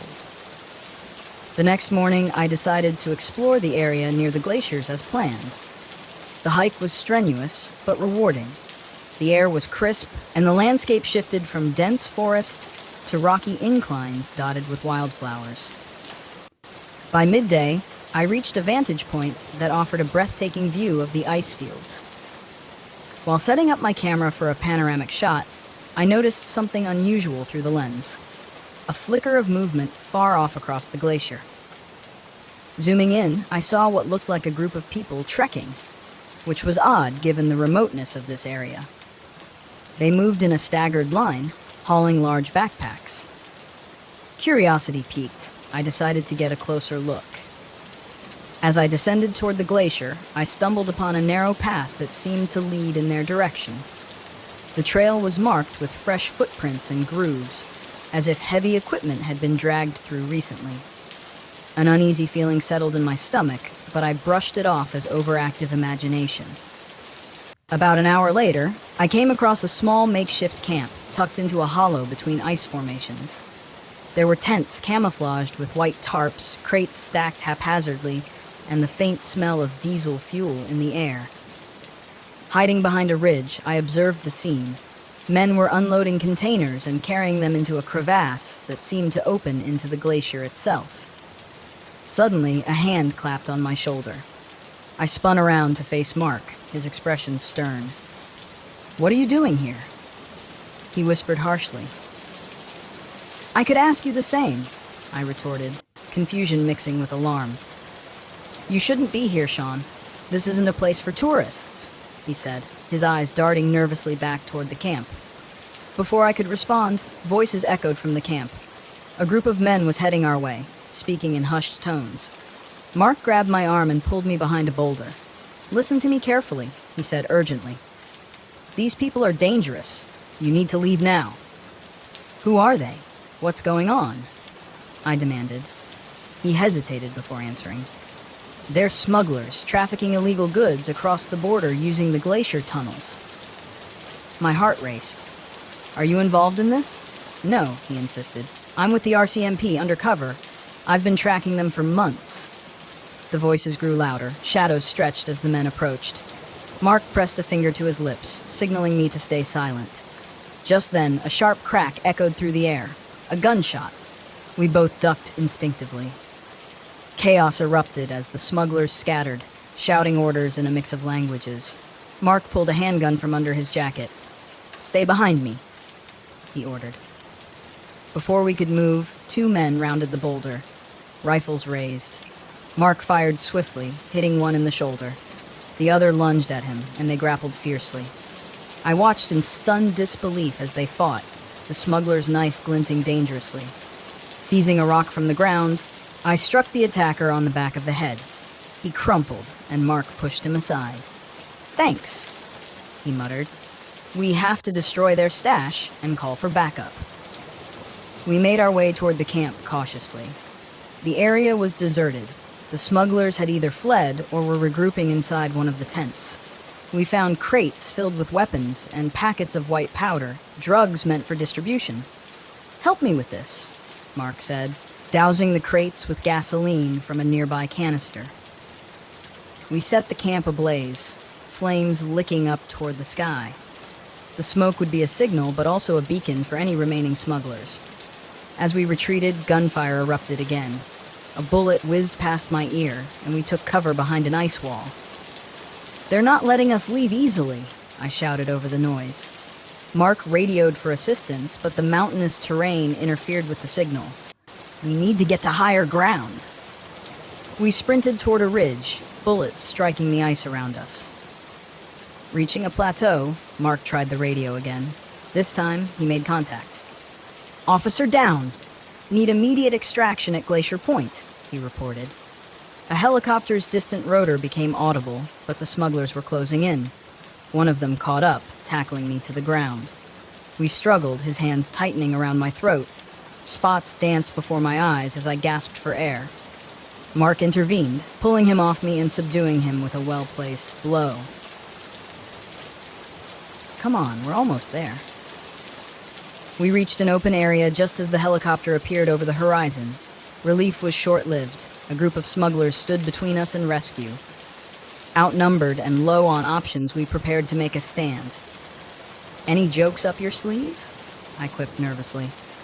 "Not the best time for stand-up comedy," Mark replied grimly. The smugglers advanced, weapons drawn. Suddenly, the helicopter swooped in low and armed officers rappelled down, engaging the criminals in a swift firefight. Within minutes, the smugglers were apprehended or incapacitated. An officer approached us. "You guys okay?" "Better now," Mark responded. As the scene was secured, I sat on a rock, trying to process the whirlwind of events. Bodies were being loaded onto stretchers, some unconscious, others lifeless. The reality of how close I'd come to death settled heavily. "Looks like you got more adventure than you bargained for," Mark said, sitting beside me. "No kidding," I replied. "Next time I want excitement, I'll stick to roller coasters." He chuckled. "Probably safer." Back at the base camp, I was debriefed by authorities. They took my statement and advised me to keep the details confidential due to the ongoing investigation. As evening fell, I finally returned to my RV, exhaustion pulling at every muscle.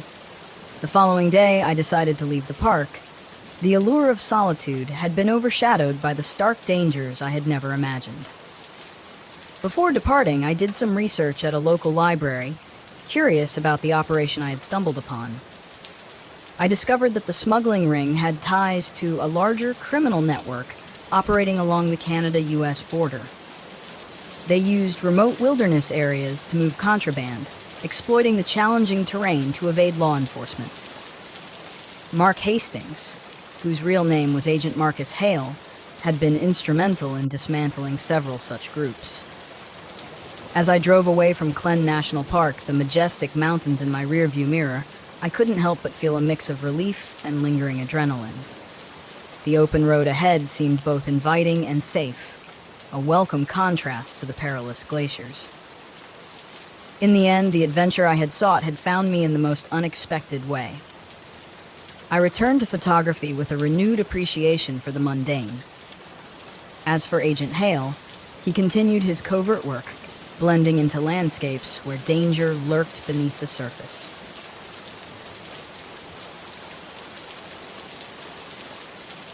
You get used to the rhythm of the road after a while, the hum of the engine beneath you, the steady pull of the truck, the highway stretching out like a never-ending ribbon. It's a kind of solitude I've come to appreciate over the years. I'm Luca John, though most folks call me Bear on account of my size, and I've been behind the wheel for a long time. Trucking is simple. You pick up a load, drop it off, and keep moving. That's what I liked about it. But this job was different from the start. I picked up the trailer in Chicago. The client was a slick, suited guy, one of those corporate types. He barely even looked at me as he handed over the papers. "Keep the trailer locked," he said, like it was the most natural thing in the world. "No stops, no questions." I should have known something was off. The pay was double the usual rate. Too good for a straightforward haul across I-80 to Salt Lake City. But I was behind on bills, and after the divorce, well, you don't say no to easy money. Now, somewhere between Kearney and North Platte, Nebraska, in the dead of night, that easy money was starting to feel like blood money. The road was empty, save for the occasional distant glow of farmhouses. Otherwise, it was just me, my rig, and miles of flat highway. Nothing but darkness ahead and behind. My truck's headlights cut through the night, illuminating the white lines on the road, but something about the blackness beyond felt heavier than usual, like it was waiting. I tried not to think too hard about it, just keep driving, get to Salt Lake, drop the load, and forget about it. Simple. But then, the first strange thing happened. The truck's temperature gauge started going haywire, flipping between cold and hot so fast I thought it was broken. First the cab was freezing, then it was sweltering, all within minutes.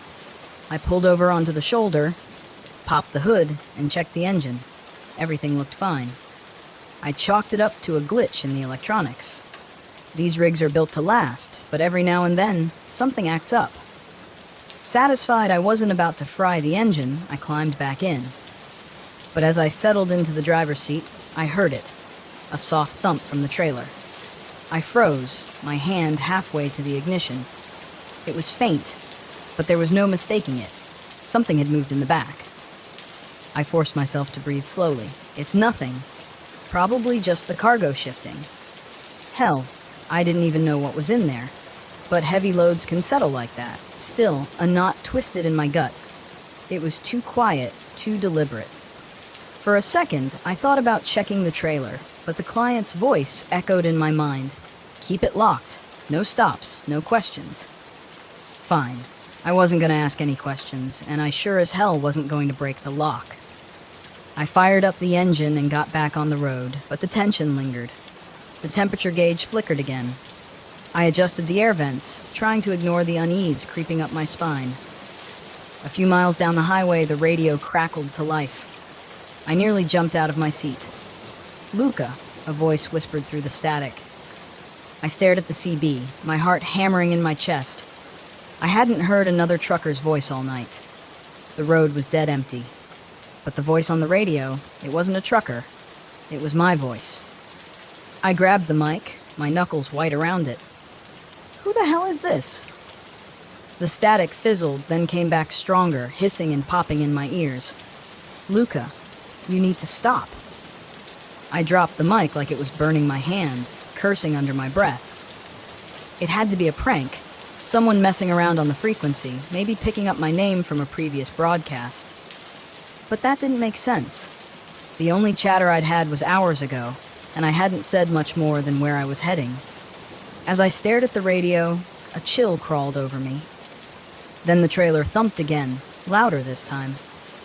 I jerked my eyes to the side mirror, half expecting to see something clawing its way out of the trailer.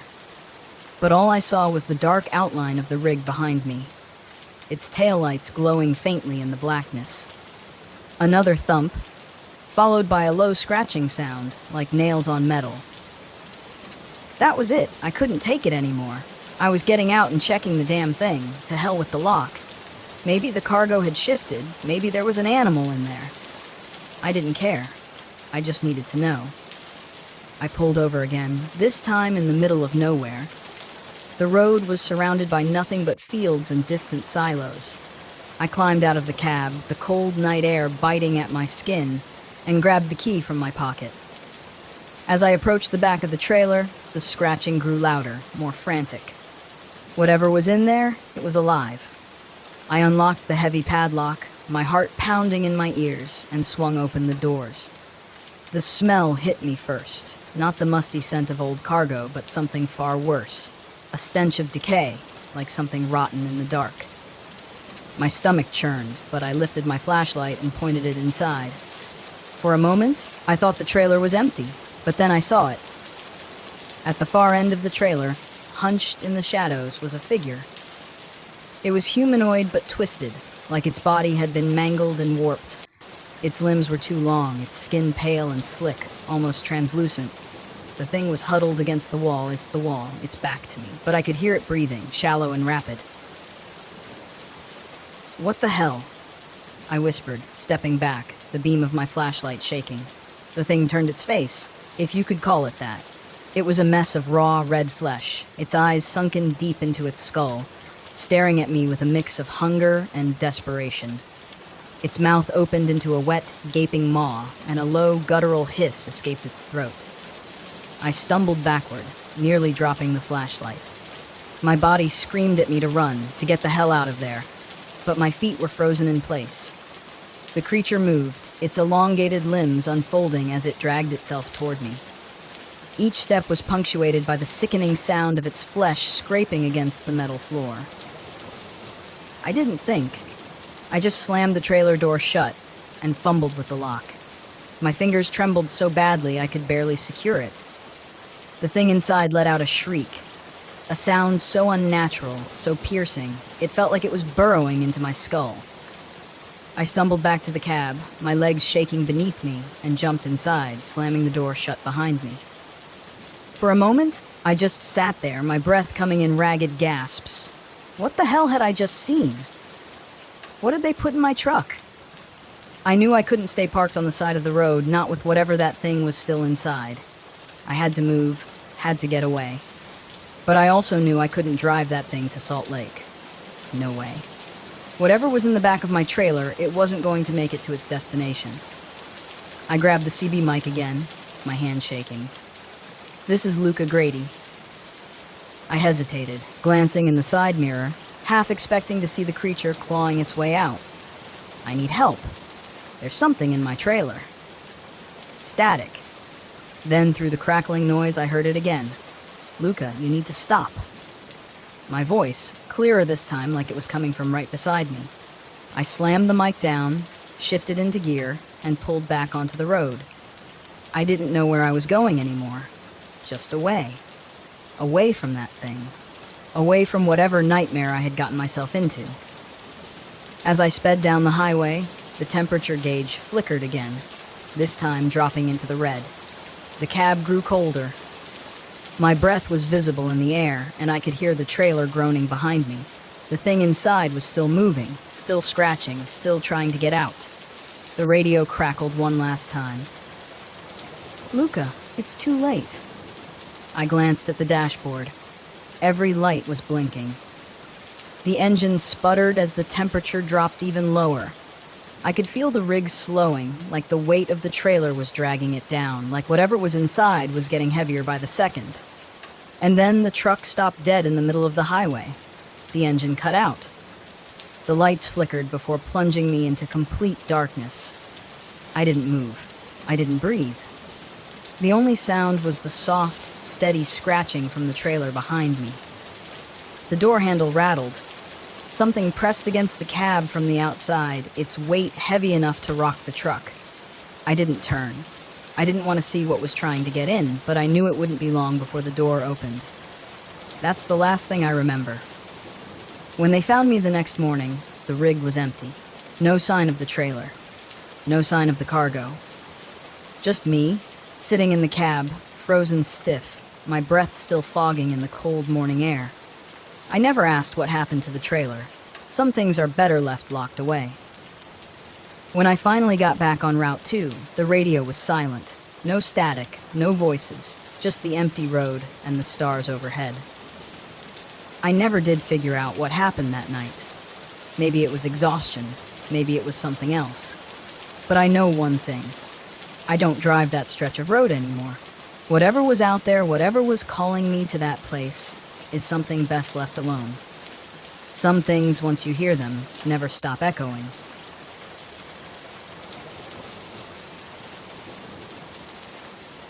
I've always liked the quiet of the road. No one asking questions, no one poking into your business. Just miles of highway, the hum of the engine, and the occasional crackle of a distant voice on the CB. But that night, somewhere on Route 50 in the middle of Nevada, the silence felt different. Too quiet, too heavy. It had been days since I'd had a decent break. I'd left San Francisco with a load of building materials bound for Kansas City, figuring Route 50 would cut the travel time. They call it the loneliest road in America, and I've driven it enough times to know why. For hours at a time, you don't see a soul, just endless desert dotted with mountains that never seem to get any closer. I was more tired than I wanted to admit, the kind of tired that sneaks up on you, where your eyelids grow heavy and the lines on the road start to blur. Normally, I'd push through, but something told me to pull over this time. I glanced at the clock and decided to hit the next rest stop I saw. A quick nap, I told myself, and I'd be good as new. Relief washed over me when I spotted the weathered sign for a rest stop 2 miles ahead. The stop wasn't marked on my map, which was odd, but these old highways have plenty of places that don't show up anymore. The place looked like it hadn't seen a decent coat of paint in a decade. The lights above the parking area flickered weakly, casting long shadows across the cracked asphalt. A beat-up picnic table and a few rusted trash bins were all that marked the stop. The restroom building sat off to the side, its windows dark, and the air around it felt heavy, like it hadn't been disturbed in years. I pulled the rig into the lot and killed the engine. Silence settled around me, pressing through the windows. Leaning back in the driver's seat, I rubbed my face. I just needed a few hours of sleep and I'd be good to go. But before I could settle in, nature called. Typical. With a sigh, I grabbed my flashlight and climbed out of the cab. The night air was cold, much colder than I'd expected for Nevada, and the wind carried a strange scent, dry, with an underlying hint of something rotten. I wrinkled my nose but kept moving toward the restroom. The building was worse up close. Graffiti covered the exterior, but it wasn't the usual stuff. No names or crude drawings. These were symbols. Spirals, triangles, strange geometric shapes I couldn't quite place. Some of them were carved deep into the wood, like they'd been there a long time. I pushed the door open, and the smell inside hit me even harder, stronger than before. I flicked the light on, but the bulb overhead just buzzed and flickered weakly. I turned on my flashlight and swept it across the room. The place was empty, as I expected, but the walls were covered in more of those symbols. Dozens of them, carved into the tiles, drawn on the mirrors. I did my business quickly, trying to ignore the feeling that those symbols were watching me, and made my way back out to the parking lot. That's when I saw the first figure. It stood just beyond the reach of the flickering lights. A man in a heavy coat, his back to me, staring out into the desert. For a second, I considered calling out to him, but something about the way he stood there, so still, so quiet, made my gut twist. I stopped in my tracks, debating whether I should just get back in the truck and go. But the man didn't move. He didn't even seem to notice I was there. Maybe he was just another trucker, but I hadn't seen another rig on the road in hours. I took a step back toward my truck, keeping an eye on the figure. When I reached for the door handle, my fingers brushed against something cold, too cold. I pulled my hand back, confused, and shone the flashlight on the handle. Symbols. Those same spirals and triangles were scratched into the metal of my door. My heart started racing. I hadn't seen them there before. I would have noticed. I swallowed hard, scanning the lot, but the figure was gone, just vanished. I fumbled with the door, pulling it open and climbing back into the cab as fast as I could. I locked the doors and sat there, trying to steady my breathing, trying to shake off the feeling that something was terribly wrong. I had driven across the country dozens of times, stopped at every kind of rundown, creepy rest stop imaginable, but nothing like this. The radio crackled to life suddenly, nearly making me jump out of my skin. For a second, I thought it was just picking up static, but then a voice broke through, low, distorted. Ankle. My heart skipped a beat. I snatched the CB mic. Who is this? Silence. I stared at the radio, waiting, but the voice didn't come back. I tried to convince myself I had imagined it, that my mind was playing tricks on me, but the sound of my name, it was too clear. I glanced out the window again, half expecting to see the man in the coat, but the lot was empty. The only movement was the weak flicker of the overhead lights. Still, that rotten smell lingered, hanging in the air like a warning. I was about to start the engine and get the hell out of there when I noticed something in the rearview mirror. There was another figure now standing near the restrooms. This one was closer. I couldn't make out their face in the dim light, but they were staring right at me. Not moving, not blinking, just watching. Every instinct in my body screamed at me to leave, but when I reached for the ignition, the engine sputtered and died before it could even turn over. I tried again. Nothing. The lights on the dashboard flickered weakly before going out altogether. "Come on," I muttered, trying to stay calm. "Don't do this to me now." I grabbed my phone to call for help, but there was no signal. No bars, no nothing. The figure was still there, closer now. Another figure appeared near the picnic table, and then another by the trash bins. They didn't approach, but they were closing in, little by little. My mouth was dry. I fumbled for the flashlight and shone it toward the restroom, hoping to get a better look at the figures. The beam of light cut through the dark, but when it hit the first figure, they were gone, just gone. I swept the light across the lot, but all the figures had disappeared, every single one. I didn't waste any more time. If my truck wasn't going to start, I'd fix it in the morning. For now, I just needed to get out of here, on foot if I had to. I grabbed the toolbox from under the seat just in case and jumped down from the cab. That's when I noticed something else on the side of my truck. Etched into the paint was one of those symbols. Fresh. I could smell the metallic tang of scratched metal.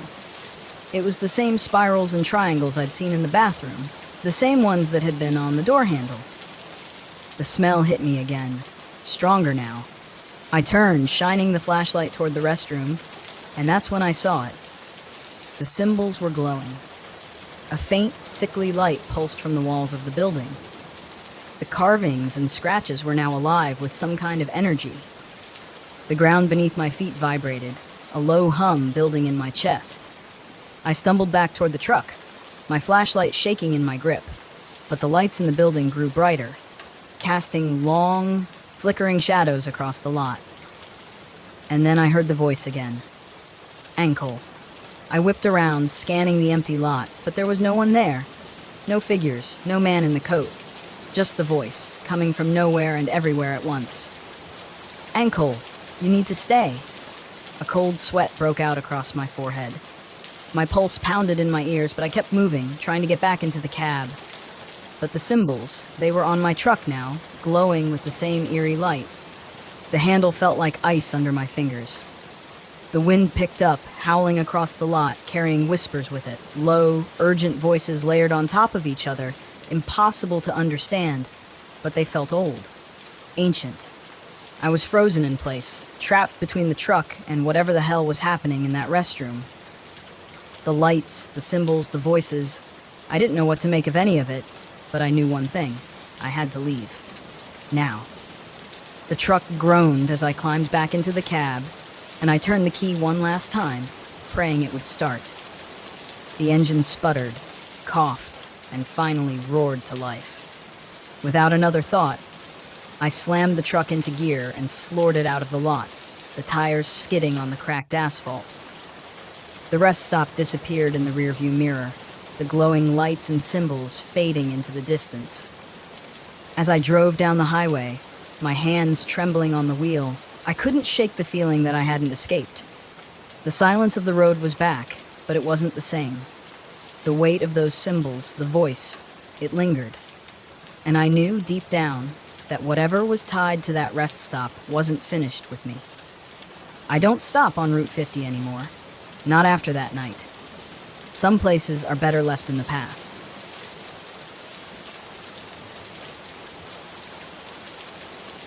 The road into the Adir-Andax was long, winding, and empty, just how I liked it. After a few hours of driving, I pulled the RV off the narrow trail and into a small clearing by the lake. The pines stretched high and thick around me, their dark green needles blending into the overcast sky. This was exactly what I needed, complete isolation. No people, no noise, just the quiet of the forest and the sound of my own thoughts. I parked the RV, turned off the engine, and stepped outside. The air was cool, crisp, with the faint smell of pine and damp earth. The only sound was the occasional rustling of leaves in the breeze and the distant ripple of water. Perfect. This place would give me the quiet I craved, a chance to think without the distractions of civilian life. Ever since leaving the military, I'd been chasing peace, and this felt like it could be the spot where I'd finally find it. I grabbed my gear and went about setting up camp. It didn't take long. I'd done this enough times to know the routine. Gather firewood, get a small fire going, and make sure the RV was ready for a night out in the wilderness. As I made my way through the trees, something caught my eye. On one of the nearby trunks, there was a strange marking, a crude carving of a figure, long and thin, etched into the bark. I frowned, running my fingers over it. Just a kid's prank, I figured. Probably a bored hiker from weeks ago. But as I moved through the forest gathering wood, I found more of them, carved figures on the trees, all tall and slender, stretching higher than any human could reach. It was strange, but I wasn't here to think about strange things. I was here to forget. By the time the sun set, the fire was crackling softly, casting flickering light across the clearing. I settled in next to the warmth, staring out at the darkening forest. There was a peace in the solitude, something comforting about being alone with the sounds of the wilderness. But as the night wore on, I started to notice something. The forest was too quiet. No rustling leaves, no night animals scurrying about, just silence. And then, just beyond the edge of the firelight, I heard it. A soft rustling sound, like something moving through the underbrush. I sat up, scanning the darkness with my flashlight. Nothing. The beam of light cut through the trees, but there was no movement, no sign of anything unusual. I shook my head. "You're just on edge," I muttered to myself, trying to dismiss the tension building in my chest. The wilderness could play tricks on you if you let it. I knew that better than most. I was here to clear my head, not to let it run wild. But then I saw it. At the edge of my vision, just for a split second, something moved, tall, thin, just beyond the trees. I jumped to my feet, gripping the flashlight tighter, and aimed the beam toward where I'd seen the figure. But there was nothing, only the dark outline of the pines swaying slightly in the wind. I stood there, heart pounding in my chest, every muscle tense, waiting for something to step out of the shadows. But after a long moment, the rustling stopped, the trees swayed, and the forest fell back into its unsettling quiet. I forced myself to sit back down, staring into the fire, trying to shake off the feeling that someone, or something, was watching me. The next morning I woke early, determined to shake off the nerves from the night before. I grabbed my gear and decided to hike deeper into the woods. Maybe if I put some distance between myself and the campsite, I could clear my head. The trail was faint, barely more than a thin path winding through the trees. As I walked, I found more of the carvings on the trees, each one stranger than the last. They were everywhere. Slender, elongated figures with no faces, all staring outward, all watching. The forest felt darker here, the canopy thick enough that the sunlight barely broke through. About an hour in, I reached a ridge overlooking the valley. The view was stunning. Endless trees stretching out below, the mountains rising in the distance. I was about to pull out my camera when I heard footsteps behind me. "Morning," a voice said. I turned to see an older man, probably in his 60s, standing a few feet away. He was holding a bundle of firewood in his arms, his face weathered and sun-creased like someone who'd spent his entire life outdoors. "Didn't expect to see anyone out here," I said, giving him a nod. "Not many people come this deep into the forest," the man replied, his voice low and rough. He looked me up and down, then glanced toward the valley. "You camping nearby?" "Yeah, just over by the lake, trying to get some quiet." He gave me a long look, his expression unreadable. "You should be careful. This part of the Alder Andax, it's different." "Different how?" I asked, raising an eyebrow. He glanced around, his eyes flicking nervously toward the trees. "There's something in these woods. People call it the Watcher. It stays deep in the forest, watching from the shadows. You see it once, and you'll start seeing it everywhere." I laughed, shaking my head. "Local ghost stories." The man didn't smile. "It's not a story, it's real. People who see the Watcher, they don't come back the same." He took a step closer. "I'm telling you this because you look like you've seen things. You know when something's not right, and something's not right here." I met his gaze, feeling that familiar knot of unease tightening in my gut. "What do you mean?" "You'll know when it's close. You'll hear it first, and then you'll feel it," he said, turning and starting back down the trail. "Just don't stay too long." I watched him go, his words echoing in my mind. Part of me wanted to laugh it off as superstition, but the way he'd looked at me, like he'd seen the same thing I had last night, made it hard to dismiss. That evening back at camp, the unease was worse. The forest felt like it was closing in, the trees towering higher than I remembered, the shadows deeper, darker. The wind had picked up, making the fire flicker and sputter, but it didn't drown out the sounds. The rustling came back, louder this time, and with it, something else. Footsteps, slow, deliberate, circling the campsite. I grabbed my flashlight, shining it into the darkness, but the beam barely seemed to penetrate the trees. The footsteps stopped as soon as the light hit them, but when I moved the beam, they started again. I stood, turning in a slow circle, the flashlight in one hand and my knife in the other. My pulse was pounding, adrenaline kicking in. Every instinct I had screamed that something was wrong, that I wasn't alone out here. But no matter how hard I looked, I couldn't see anything. And then, just beyond the firelight, I saw it. A figure, tall and impossibly thin, standing between the trees. Its body was almost skeletal, its limbs too long, its head bent slightly as if it were watching me from above. Its eyes, or where its eyes should have been, were hollow, dark pits that stared right at me. My blood ran cold. I took a step back, my breath catching in my throat. The figure didn't move, it just stood there, watching, its presence pressing down on me like a weight. "Who are you?"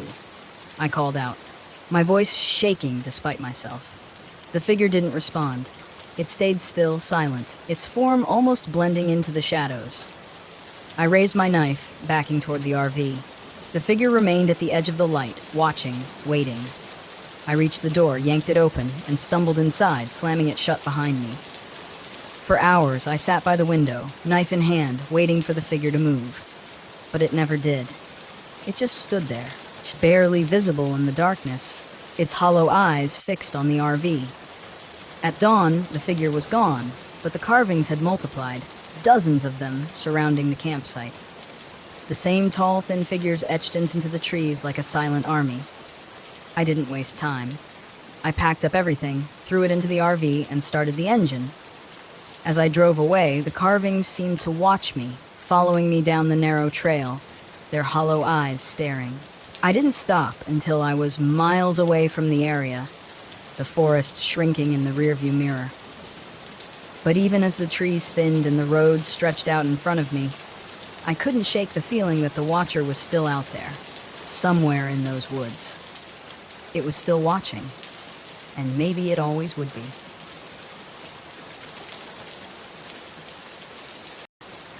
My name is Harry Ken, and I'm 43 years old. This happened last summer while I was investigating a viral ghost story at Devil's Backbone in West Virginia.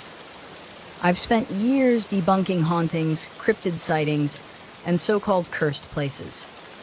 It's what I do for a living, exposing frauds and hoaxes on my YouTube channel, Reality Bites. I never expected Devil's Backbone to be any different. I was wrong. I arrived at the trailhead late in the afternoon, the sunlight painting the jagged cliffs of the ridge in deep orange hues. Devil's Backbone stretched before me, an imposing line of rocky outcroppings and dense forest. The campground was deserted, just me, my RV, and a few empty fire pits surrounded by overgrown weeds. Perfect for filming. I set up my equipment, cameras, microphones, a drone for aerial shots. I like to have all the angles covered, even if I expected nothing more than crickets and wind. The legend that brought me here was as ridiculous as they come. A group of hikers claimed they'd heard chanting and seen glowing symbols near the ridge. The story had racked up millions of views online, and I figured a straightforward debunking would bring in decent traffic. But something about the ridge unsettled me.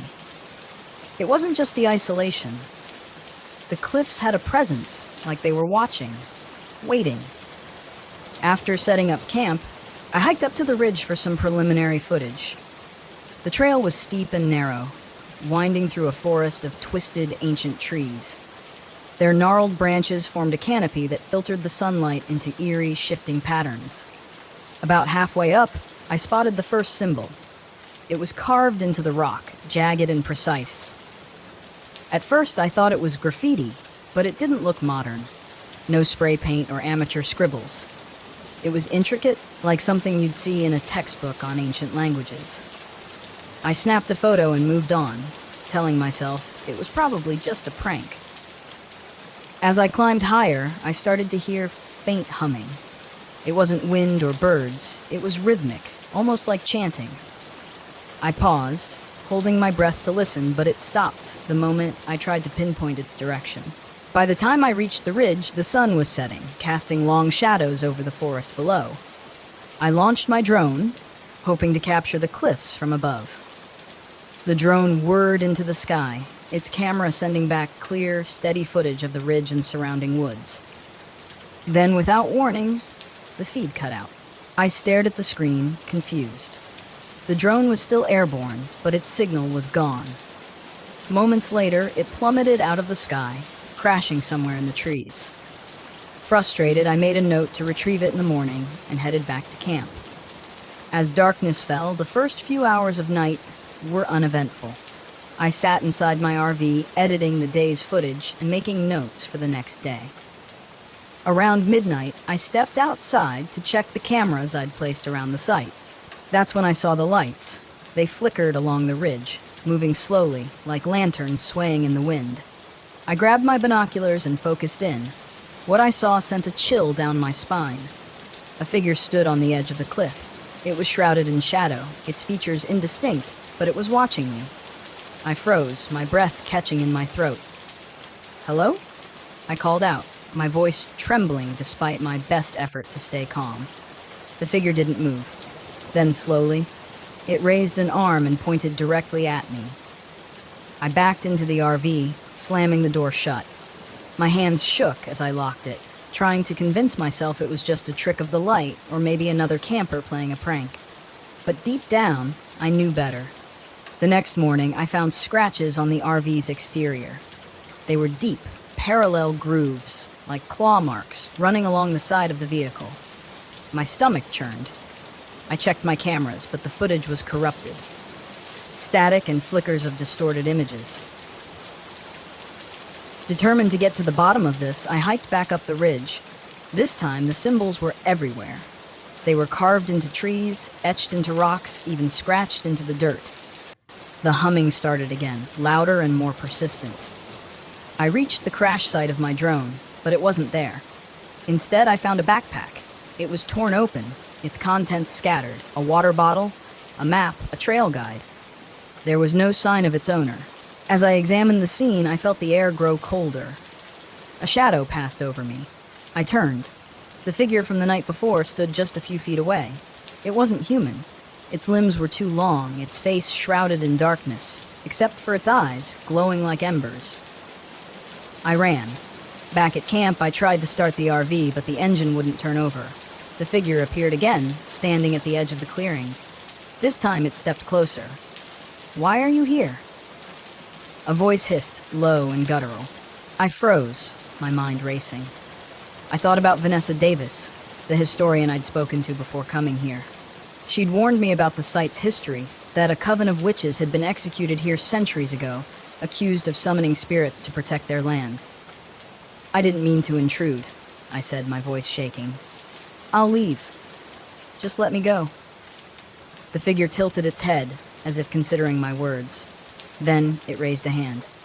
The symbols around the campsite began to glow, forming a circle of light that trapped me inside. The voice returned, louder this time. "You seek truth where none is welcome. Leave this place or be consumed by it." Desperate, I searched my gear for anything I could use. I found a small bag of salt, an old trick I'd learned for warding off supposed spirits. I poured it around the RV, forming a crude barrier. The figure screamed, a sound that shook the ground beneath me. It lunged at the barrier, but couldn't cross it. "Stay away!" I shouted, holding up the salt bag like a shield. The figure retreated, its glowing eyes fixed on me as it faded into the trees. By dawn, the symbols had disappeared. The RV's engine started without issue. I didn't look back as I drove away, my hands gripping the wheel so tightly my knuckles turned white. When I reviewed the footage later, most of it was unusable, blurry, distorted, filled with static. But one clip stood out. It showed the figure standing on the ridge, its glowing eyes staring directly into the camera. I uploaded the video to my channel, knowing it would be dismissed as a hoax. That was fine by me. Some truths aren't meant to be explained. That's it for today's tale from Haunting Stories. If you have a story worth sharing, drop it in the comments or send it our way. Don't forget to subscribe and share with your fellow thrill seekers. As always, The Haunting Stories thanks you for unlocking today's tale. Until next time, the haunting awaits your return.